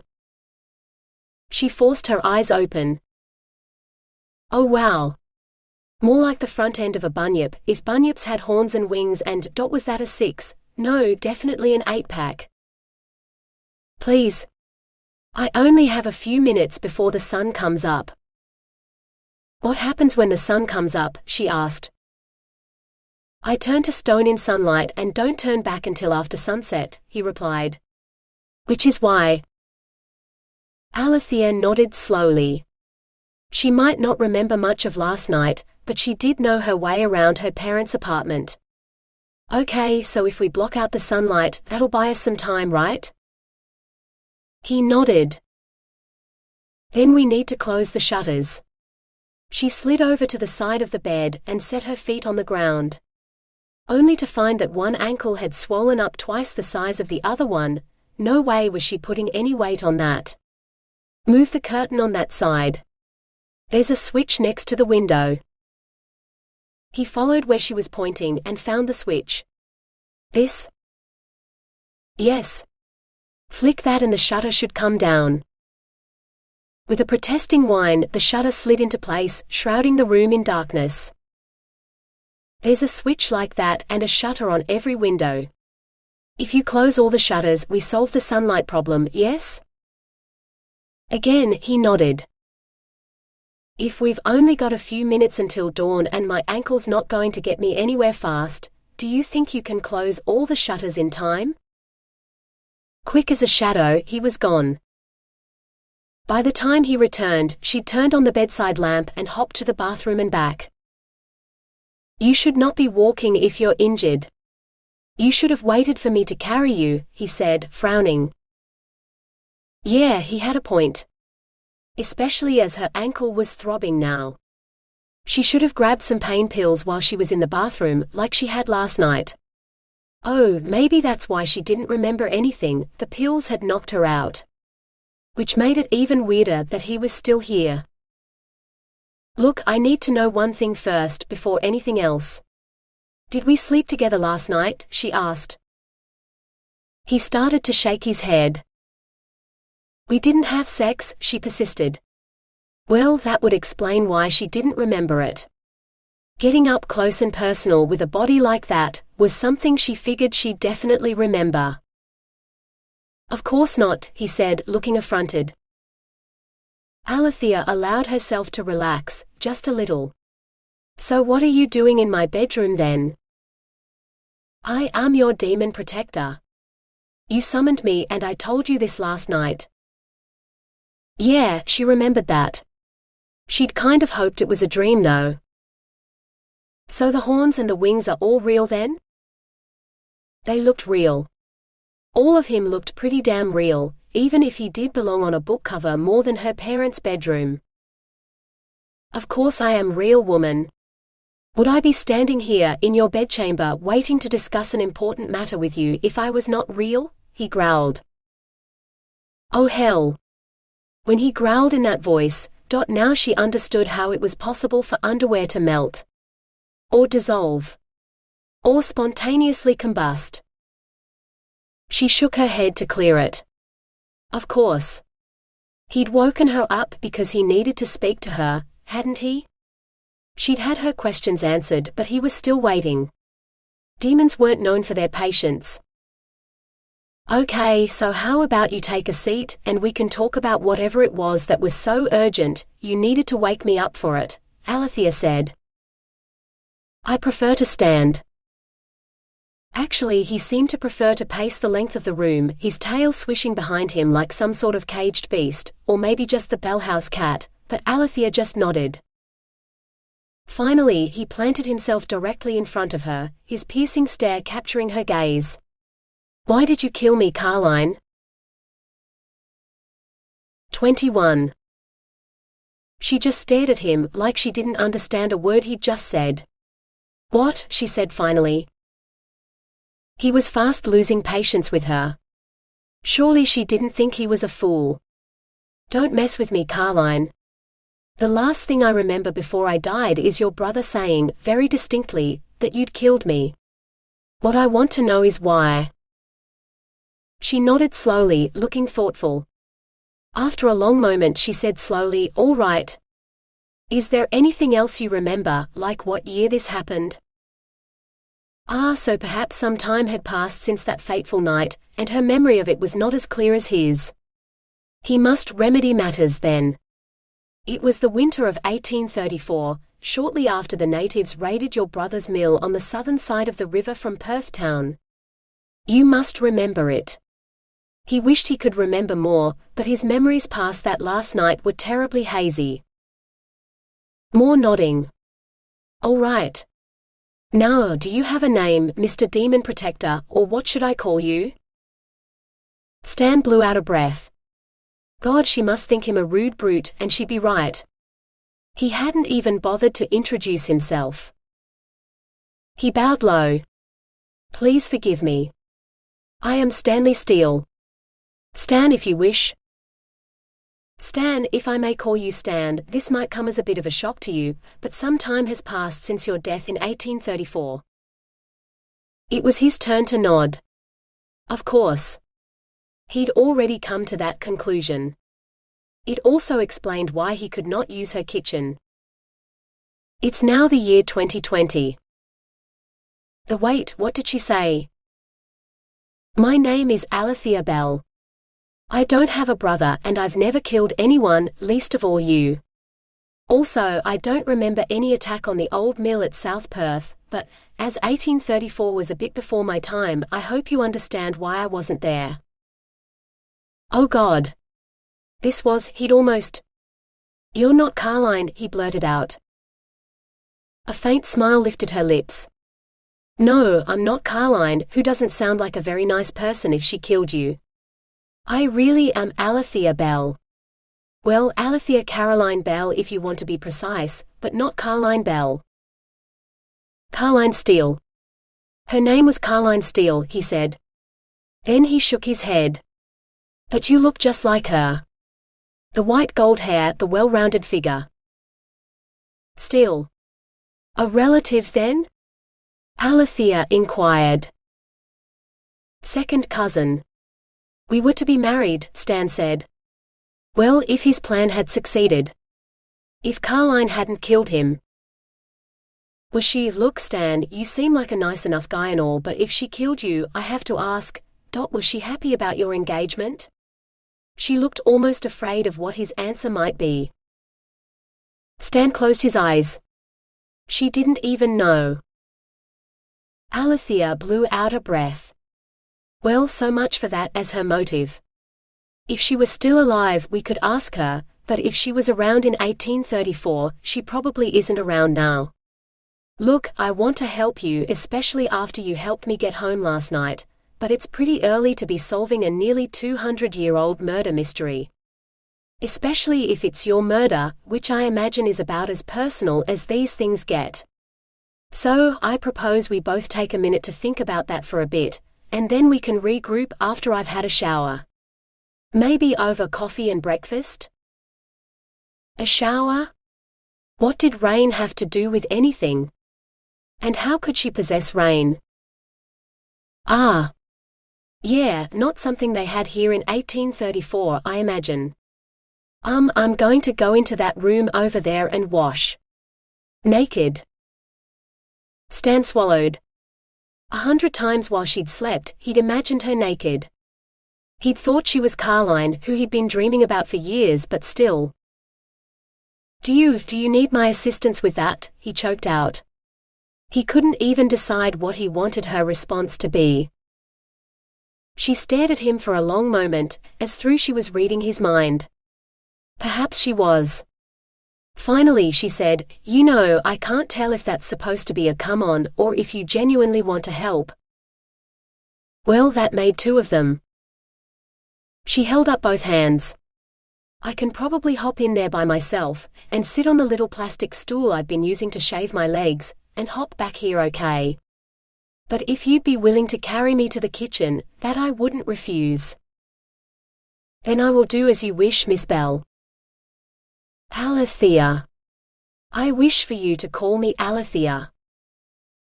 He grinned. "Alethea, then." She might not be Carline, but she was every bit as beautiful as Carline had been. Plus, she was alive and she already seemed to like him. After all, she hadn't even tried to kill him yet. And she had no brother to threaten his life for daring to look at her.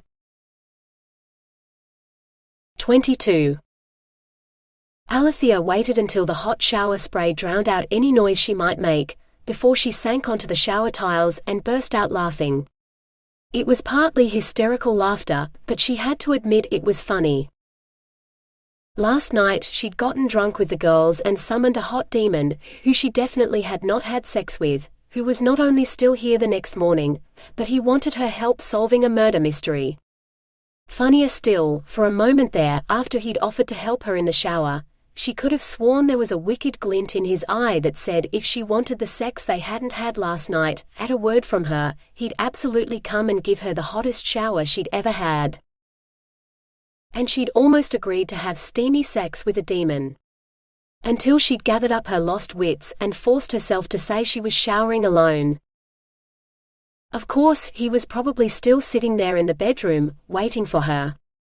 If she was to ask him for help. Her wild imagination offered up a tantalizing image of him backing her up against the bathroom wall, plunging deep inside her until she screamed his name in ecstasy. Stanley Steel. Not the sort of name she'd expected for a demon, but then he'd been human once, hadn't he? In 1834. Right at the start of the Swan River colony. She took her time in the shower, even shaving her legs, which she usually didn't bother to do in winter, but if she wrapped her legs around his waist, she wanted them smooth as silk. Of course, she'd probably imagined that glint, she decided, as she dried off and dressed. She'd read far too many paranormal and alien romances to believe that any hot-blooded creature, who wasn't a normal human male, would absolutely be looking for love and filled with lust for whatever lady he first saw. But that didn't stop her from wanting it to be true. He was waiting for her when she opened the bathroom door, appreciative eyes taking her in as if a stretchy sweater and a pair of leggings were the sexiest thing he'd seen all year. Well, if he'd been stuck in hell, maybe it was. He didn't look so bad himself, in nothing but a pair of jeans that hung low on his hips, so his tail could swing free. "Shall I carry you to the kitchen?" He held out his arms. "Yes, please." His arms around her felt just as good as they had last night. Wait, hadn't they landed on a rooftop on the way? "Did you fly me home last night?" she asked. He set her down on one of the dining chairs. "Of course. Much faster than walking. Or hopping." Which she did, to reach the kitchen bench and the coffee machine. Her parents usually ordered a whole selection of pods, but she stuck to two, the mocha and the caramel ones. This morning, she picked a mocha one. While the machine did its magic, she turned to face Stanley. "So, what would you like for breakfast?" "My parents had a standing order for a weekly farm produce box, only they forget to cancel it, and the first one was so good I just kept going. The delivery came yesterday, so on top of the usual cereal, milk and toast, I have apples, blueberry muffins, a sourdough with olives, some jam I haven't really looked at yet, and a massive jar of honey. Oh, and some sort of creamy spreadable cheese that I wanted to try on some toasted sourdough." Stan just shook his head in wonder. "So many things I've never even heard of, let alone tasted. The colony truly has flourished, just like I said it would. If only I could enjoy its bounty as I'm sure you do, but I have no need for any of it. Alethea's mouth dropped open. What, demons don't eat? I mean, I've never met a demon before, but this is the first time I've heard they don't need to eat. Or that they turn to stone in sunlight. I thought that was trolls, not demons. What else about demons do I need to know? Stan shrugged. I don't need to eat or drink, so you don't need to cook on my account, though that coffee does smell quite delicious. I can fly, of course, but you already knew that. I don't know what to tell you, I don't know any other demons. You mean you didn't see any demons in hell? What's it like there then, if there aren't any demons? Alethea asked. Another shrug. I don't remember. All I remember is the night I died, and then you summoning me. But you remember the early days of the colony, she said eagerly. So many things she wanted to ask him, she wasn't sure what to ask first. Stan shook his head. I remember one night, and even that's hazy. I could not even remember how to make you a cup of tea last night. Good thing I don't drink tea then. Callie's the tea drinker. I prefer coffee, but I like it sweet. She topped her cup up with milk, then held it up in a toast. What should we drink to? I mean, normally it's to good health, but you're a demon and I've twisted my ankle, so that seems pretty pointless right now. Stan frowned. You should not be standing on your injured foot. Do you have what you need for breakfast? Alethea grabbed a blueberry muffin in her free hand. Now I do. He scooped her up, then carried her back to the dining table, so smoothly she didn't even spill her coffee. I didn't know nursing duties were part of being a demon protector. Or is this just you going above and beyond? Because I haven't even known you a day, and I can tell you, you are definitely the best protector, demon or otherwise, that I've ever had. She raised her coffee mug to him before she drank. A sad smile appeared on his face. If only Carlton had agreed with you. Oh, Stan. She reached out and squeezed his hand. I'm sorry things didn't work out for you and Carlton. But I'll tell you what. While you're here protecting me, I'll help you find out what happened that night if I can, and maybe even work out why she killed you. It's the least I can do. But how can you possibly find out something that happened almost 200 years ago, when everyone who was there is dead? He didn't make an exception for himself, either. Alethea grinned. Well, it just so happens that you are the demon protector to an archaeologist who specializes in early Swan River colonial history. Why, only yesterday I was digging up the bodies of some of our earliest Scottish settlers. Oh hell, had she dug up his body? She hoped not. I have contacts everywhere historical documents are stored, and if it's on the internet, I can and will find it. And seeing as there's no way I'll be able to go to work for a few days until my ankle heals, you will have exclusive use of my services for the foreseeable future. He stared down at her hand atop his, where it still sat. We have a deal, he said slowly. I will protect you and you will help me. Alethea almost choked on her coffee. She just made a deal with a demon. 23. She wasn't Carlton. If some benevolent angel hadn't been watching over him last night, he might have ravished the wrong woman.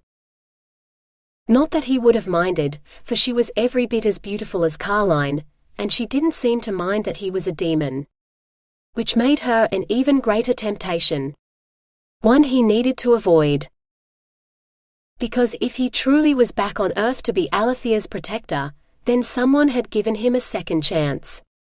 A chance to redeem himself, so that maybe he wouldn't be sent back to hell, and he'd be allowed to go elsewhere instead. To where he might be reunited with Carlton.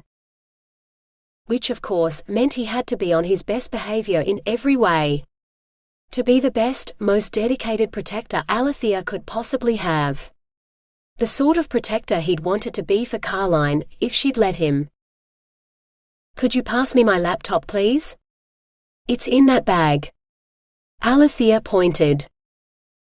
Stan could see the bag, but he had no idea what a laptop might be, so he scooped up the bag and set it on the table before her. That works. She reached into her bag and pulled out what Stan took to be some sort of folio. Sure enough, when she opened it, the top part appeared to be a highly polished slate, while the part that still rested on the table resembled a printing press with all the letters laid out on it. Then Alethea swiped her fingers across the slate and... How did you do that? Stan asked, peering at the picture that had appeared on the slate. That? Oh, that's one of the mountain ranges up north, near one of the mine sites. One of the guys at work is a drone pilot, and in between surveying the site from the air, he took a bunch of aerial shots too. This one's my favorite because the color of the rocks contrasts so strongly with the ocean in the background. Of course, the water's only there on the really high tides because a few hours later it looked like this. She tapped the slate and the picture changed, with white sand where the teal waters had been. But how do you make such pictures appear? It's like looking through a window at this place from a great height. Like looking through the eyes of a bird. Is this witchcraft? Alethea laughed. No witchcraft, just modern technology. You're looking at a picture of the scene, captured by a flying device, which then sends the information through to a laptop like mine. So many things I imagine you just didn't have in 1834, and I'm probably the worst person ever to try to explain how they work to you. I mean, I'm an archaeologist. My job is to dig up and explain objects from the past to present-day people. I never expected I'd have to explain present-day objects to someone from the past. What I was hoping to do is see if there are any online records of your Carlton. Stanley Steel, right? Stan nodded. The picture on the slate vanished, to be replaced by a lot of words. Alethea tapped her fingers on the letters beneath the slate, and Carlton's name appeared on the slate. A tiny arrow moved across the screen to touch the word search before everything vanished, only to be replaced by a new selection of words. Alethea peered at the slate, muttering to herself as she read. Right, it says here she arrived with her brother William Steel in 1829, then married Sean Bell in 1834. She died in .1887. Sorry, Stan. Carlton had died an old woman after a long and likely happy life with someone else while he'd... Alethea leaned over and threw her arms around him, hugging him tightly. I'm so sorry, Stan. He had to force himself to unclench his fists before he could hug her back. If he closed his eyes or merely fixed them on the silvery blonde braid that hung down her back, he could almost believe she was Carlton, and the soft breasts crushed against his chest were. No. This was Alethea, not Carlton, and he was her protector, not her ravisher. He had to keep his desires in check, or he would never achieve redemption and never see Carlton again. He pulled back out of her embrace. It was better this way. 24. Yep, she'd done it again. Forgotten, not everyone was a hugger. Especially a huge horned, winged demon who'd grown up during the Regency. If she remembered her Jane Austen right, touching a man with your bare hand or just being alone with him was enough to ruin a woman. Then again, he hadn't exactly been wearing gloves or anything at all when he carried her home last night. And he'd spent the whole night naked in her bedroom. Her eyes darted to his groin, the one place she'd been trying to avoid looking at. Where did you get those? She asked. He definitely hadn't been wearing those low-slung jeans last night. He glanced down. They were in a small room adjacent to your bedchamber, with a lot of other men's clothing. I had intended to don a shirt too, but all the ones I found were too small. That explained why the jeans fit so snugly then. They had to be her dad's, and no way would any of Dad's shirts fit Stan's broad shoulders. And his muscles would probably rip right through the sleeves. I hope the owner of these does not object to me borrowing them while I protect you, Stan said, frowning. I doubt Dad will ever fit into his old jeans again, especially not now he's probably augmenting that beer belly with a wine and cheese belly. She bet they were having an awesome time. Where is your father now? If he returns, then surely I must hide, for he will not approve of a demon's presence anywhere near his daughter, even if I am your protector, Stan said. Alethea laughed. Her dad didn't believe in demons, so he'd probably try to interrogate Stan, either out of curiosity or the desire to catch him in a lie. My parents are in France, touring snail farms and shopping at farmers' markets and all the things you do when you don't have to work, and you're staying in the French countryside. And they would leave you here alone? Stan looked shocked. I'm a grown woman, Stan, with a job and a life of my own. When I don't have a twisted ankle, I usually get along by myself just fine. But what would they say if they knew you were consorting with demons? Dad would probably ask you a whole bunch of questions, and Mum, well, she'd probably say you're an improvement over the last guy the first tried to date. Better looking. More polite. And not a crazy stalker who wants me to have his babies, which is always a plus. He's the reason Callie suggested we try to summon you, actually. To protect me from him. Stan's expression turned thunderous. There is a man stalking you? One who means to ravish you? It was Alethea's turn to frown. I don't know about the ravishing part. Come to think of it, I thought you said we didn't do any consorting last night. Now you're telling me we did do something? But surely she'd remember. Or at least ache a bit afterwards, because Stan definitely wasn't small.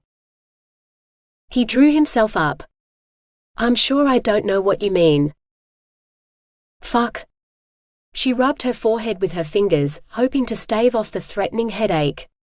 Dealing with 200-year-old demons was hard. Sex education for a Regency man was torture. Okay, let me be completely clear then. Consorting, ravishing, sleeping, whatever euphemism you use, it all amounts to sex, right? Penises and vaginas and a whole lot of thrusting. Maybe involving some other body parts too to keep it interesting. But in its most basic form, sexual intercourse between a man and a woman is when your dick goes into her vagina. Or other places. She fought not to blush at the image that popped into her head, of her going down on him and then him reciprocating. Her cheeks might not be growing uncomfortably hot, but other places sure were. Wet too. Alethea closed her eyes. Did we or did we not have sex last night? We most certainly did not. Oh, now she'd offended him. Yeah, 200 years ago, well-born ladies didn't talk about private parts or what you did with them. And if this man stalking you so much as thinks he could do such a thing with you, I will crush him, Stan said. I am your protector, and this is my purpose. No man will ruin you while I am with you. Not even him. Alethea sighed. Thanks, Stan. 25. Alethea's attention was on her laptop as she called the strange device with the words and pictures, so she didn't notice when he rose and began pacing her tenement. Most likely her parents' tenement and not hers at all, he decided as he surveyed his surroundings, for the majority of it was dusty, as if it had not been used for some months. The exceptions were the bedchamber, the room she'd called the bathroom, and the large chamber with a kitchen at one end where she currently sat. There was a second slate, much larger than the one she was presently staring at, hanging on the wall before a large sofa. Does this slate show pictures too? He asked. Alethea glanced up. Well, yes, because that's a television. I could put something on for you to watch if you like, but most programs would leave you with more questions than answers. I think there's a slideshow of pictures from around the world that pops up if you pause it for too long. She rose, picked up a slim black box about an inch wide and as long as her hand, and pointed it at the slate. A succession of unfamiliar words and pictures flashed across the screen, until a snow-capped mountain appeared. There you go. Her gaze returned to the laptop. Stan wasn't sure whether to ignore the slate and keep walking, or whether he was supposed to look at the pictures. The mountain looked so real, so clear, it was almost impossible to believe he wasn't looking out a window at the scene. Then the view changed, into a landscape just as mesmerizing as the first. Countless pictures later, Stan blinked, suddenly aware of Alethea calling his name. "Forgive me, I was distracted by the pictures. What is it you need?" "Don't feel bad. Everyone gets distracted by the TV. Come over here and see what I've managed to find so far." Stan moved to stand behind her, peering at her small slate over her shoulder, where a whitewashed windmill appeared. "Do you recognize this?" she asked. Stan shook his head. Carline's brother's mill was made of wood, not stone, and it was not painted. There were no buildings beneath it either, just a tent, where the two of them lived. "Yeah, it says this mill, which we call the Old Mill, funnily enough, was the second one built on the site in 1835, after the first one burned down. But that's the only reference I can find to the burning. Do you think maybe you died in the fire? That Carline didn't kill you at all, and it was an accident?" There was no fire. Even the cook fire had been extinguished. There was no fire that night. The other funny thing is that there's no record of Carlton Steele's arrival. Her brother William Steele came on the HMS Sulphur, and it says he had a wife, but not her name. There were only 2 beds in that tent. His and hers. There was no wife. Either she died in the early days of the colony, or Carline was pretending to be his wife for some reason. Stan wet his lips. I'd heard stories about her being a witch, but I never believed them. If someone else did though and came after her for it, perhaps she fled to the colony to hide from the false accusations and said she was her brother's wife to hide her identity. Which made little sense, for there was very little difference between Miss or Mrs. Steele. I do not know. Then there's this Sean Bell. There are several mentions of a Sean Bell throughout the years, though they can't possibly be the same man. He apparently arrived on the Hooghly in 1830, but his name doesn't appear on the passenger list. Yours does though. Do you remember a man by that name? Stan shook his head. I remember nothing of ships, or anyone aboard them. There is a Mr. Bell who arrived on the Callista in 1829, 6 months earlier, and that could have been him. He was granted land in 1834, the same year he married Miss Steele, where they built Bell Cottage. Almost 80 years later, after a bushfire had burned Bell Cottage, another Sean Bell built Bell House, which still stands. It can't be the same man, because he'd have been more than 100 when Bell House was built. I can't find any death or burial record for either of them though. I mean, no record for the first guy, the first, understand, because cemetery records were pretty patchy in the beginning. But the Sean who built Bell House would be more than 100 years old now if he was still alive, so there should be some modern-day record of something, but there's nothing. Not even a death date or year for either of them. She swallowed. There isn't a death date or burial for you either. I know you said you died in 1834, but there's no record of any burial. Because we've been working at the East Perth Cemetery site, I have the complete database of everyone buried there since the colony began, and your name isn't there. Stan spread his hands wide. I don't know what to say. I'm sorry, but I don't remember where my body was buried. I was dead at that point. She began to laugh. Oh God, of course you were. I just figured because you appeared at East Perth Cemeteries, you must have been buried there. Or maybe you were one of the undocumented burials. With no record and no headstone, your body could have been buried anywhere, and we'd never find it. Why would I want to? That body is dead. This one is as strong as mine ever was, maybe even stronger. Good enough to be your protector, which is all I need it for, Stan said. She stared at him for a long moment. You really don't want to dig up the past, do you? I found an anomaly, a gap in history, a bunch of missing bodies and a mystery I'm dying to solve, But you, even though you're central to the mystery, and your body is one of the ones I'm searching for, you don't care. The only part of any of it that matters to you is why Carlton killed you. You're like my exact opposite in every possible way. Definitely not Carlton. He couldn't believe he'd once mistaken Alethea for her. It doesn't matter. What matters is the present. Why don't you tell me about this man stalking you? The more I know, the better I can protect you. 26. So I ran all the way home, Alethea finished. Look, I probably wouldn't have reacted quite so strongly on any other day, but I was already freaked out, so I freaked out a bit more. When I got home, I called the girls who said they'd come over and, well, now you're here. Stan's expression didn't look like it could get any darker. I will find this man, and I will ensure you never set eyes upon him again. That sounds ominous. How exactly do you plan to do that? Through any means necessary. That sounded worse. Stan, I'm going to need specifics here. Times have changed, and things that might have been acceptable when you were alive are different now. So tell me exactly what you have planned, and I'll tell you whether it's a good idea or not. Such things are not fit for a lady's ears, Stan said stiffly. Well, there's no ladies here, Buster. I dig up dead bodies for a living. I've seen shit you can't even imagine, and not just in movies either. She rose to her feet, then winced as her ankle protested. Now, are you my protector or aren't you? Stan bowed his head. As I keep telling you, I am your demon protector. Bound to serve you. Well, can you see my ankle all swelled up? The person I'm in greatest danger from right now is me. I keep forgetting I'm injured and trying to walk on it. Stan scooped her up in his arms and marched down the passage. Then I shall carry you to bed and see that you stay there.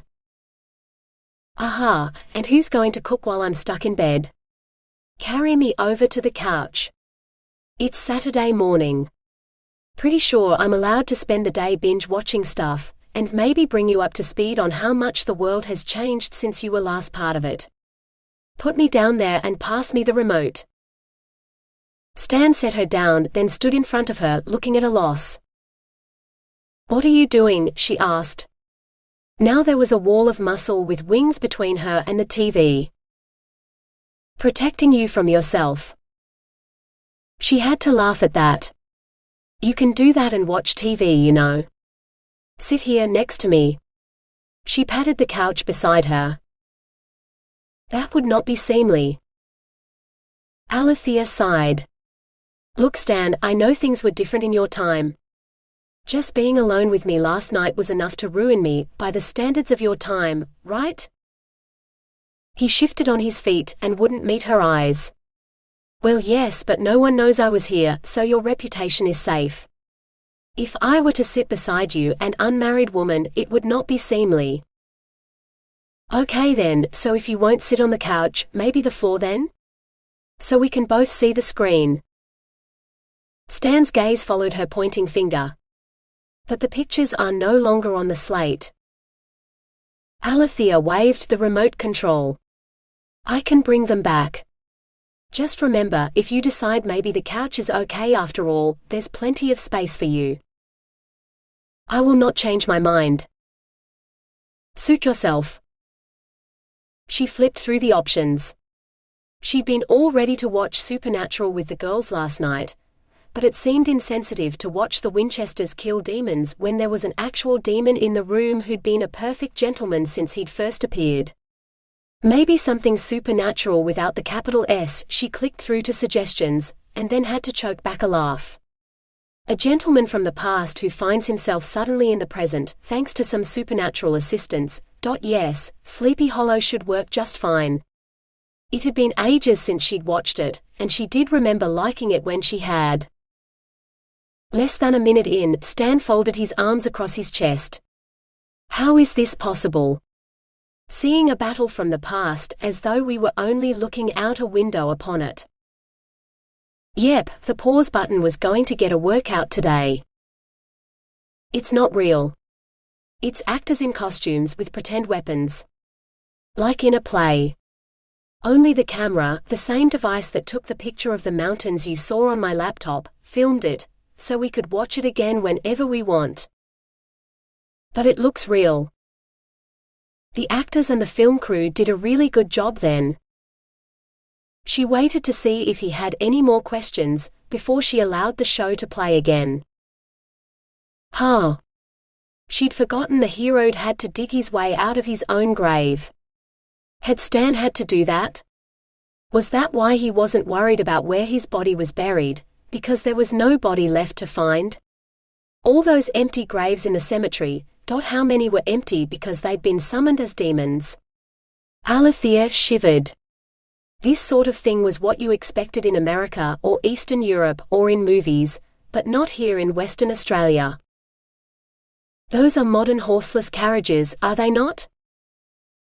Alethea had to force her thoughts back to what was on the TV. She nodded. Yes. A truck and a car respectively on a modern highway, like the ones we flew over when you brought me home. But this is more like a Gothic novel, yes? It is not real? Like a novel or a play, yeah. So the man with no head is? Alethea grinned. An American legend, from a story that's about as old as you, I believe.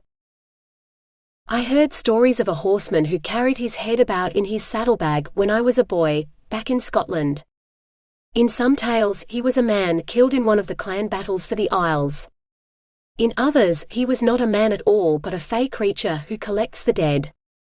There is also Sir Gawain and the Green Knight, a tale that is older than the discovery of the Americas. My mother was fond of this particular tale and I read it aloud many times. Alethea blinked. For a man who claimed he could only remember his dying moments, that was a whole bunch of new memories, with not a single mention of Carlton. Evidently she'd made a good choice of TV show for Stan at least. There's so many lights in your time. On the carriages, all over the houses, in the streets. The only time I've seen so many lights was when we went to Glasgow and they were gas lights, my da said, burning gas that came from coal. Yeah, gas lights were a thing for a while but now most lighting is electric. Like lightning but through wires. I learned how it worked back in high school science class but that was a while ago, so I'm not sure I'd be able to explain it to you any better than that. Stan grinned up at her. I could not explain how gaslights work either. It was not something a Scottish farm boy needed to know. Ah, so that's how a demon wound up with a Scottish accent. Actually, he didn't look so demonic right now. It took her a moment to realize why. Your wings are gone. Stan shrugged, his eyes on the TV screen. I put them away. It's easier to sit down and lean against your chair without them. It's the same with the tail. He'd vanished his horns too, and without all the extra bits, he looked almost human. Well, still hot as hell in his shirtless state, but the kind of hot that made her wish he would join her on the couch, and then one thing would lead to another, and... Stop perving on your demon protector, she scolded herself. If he was even the slightest bit interested, he'd be on the couch already.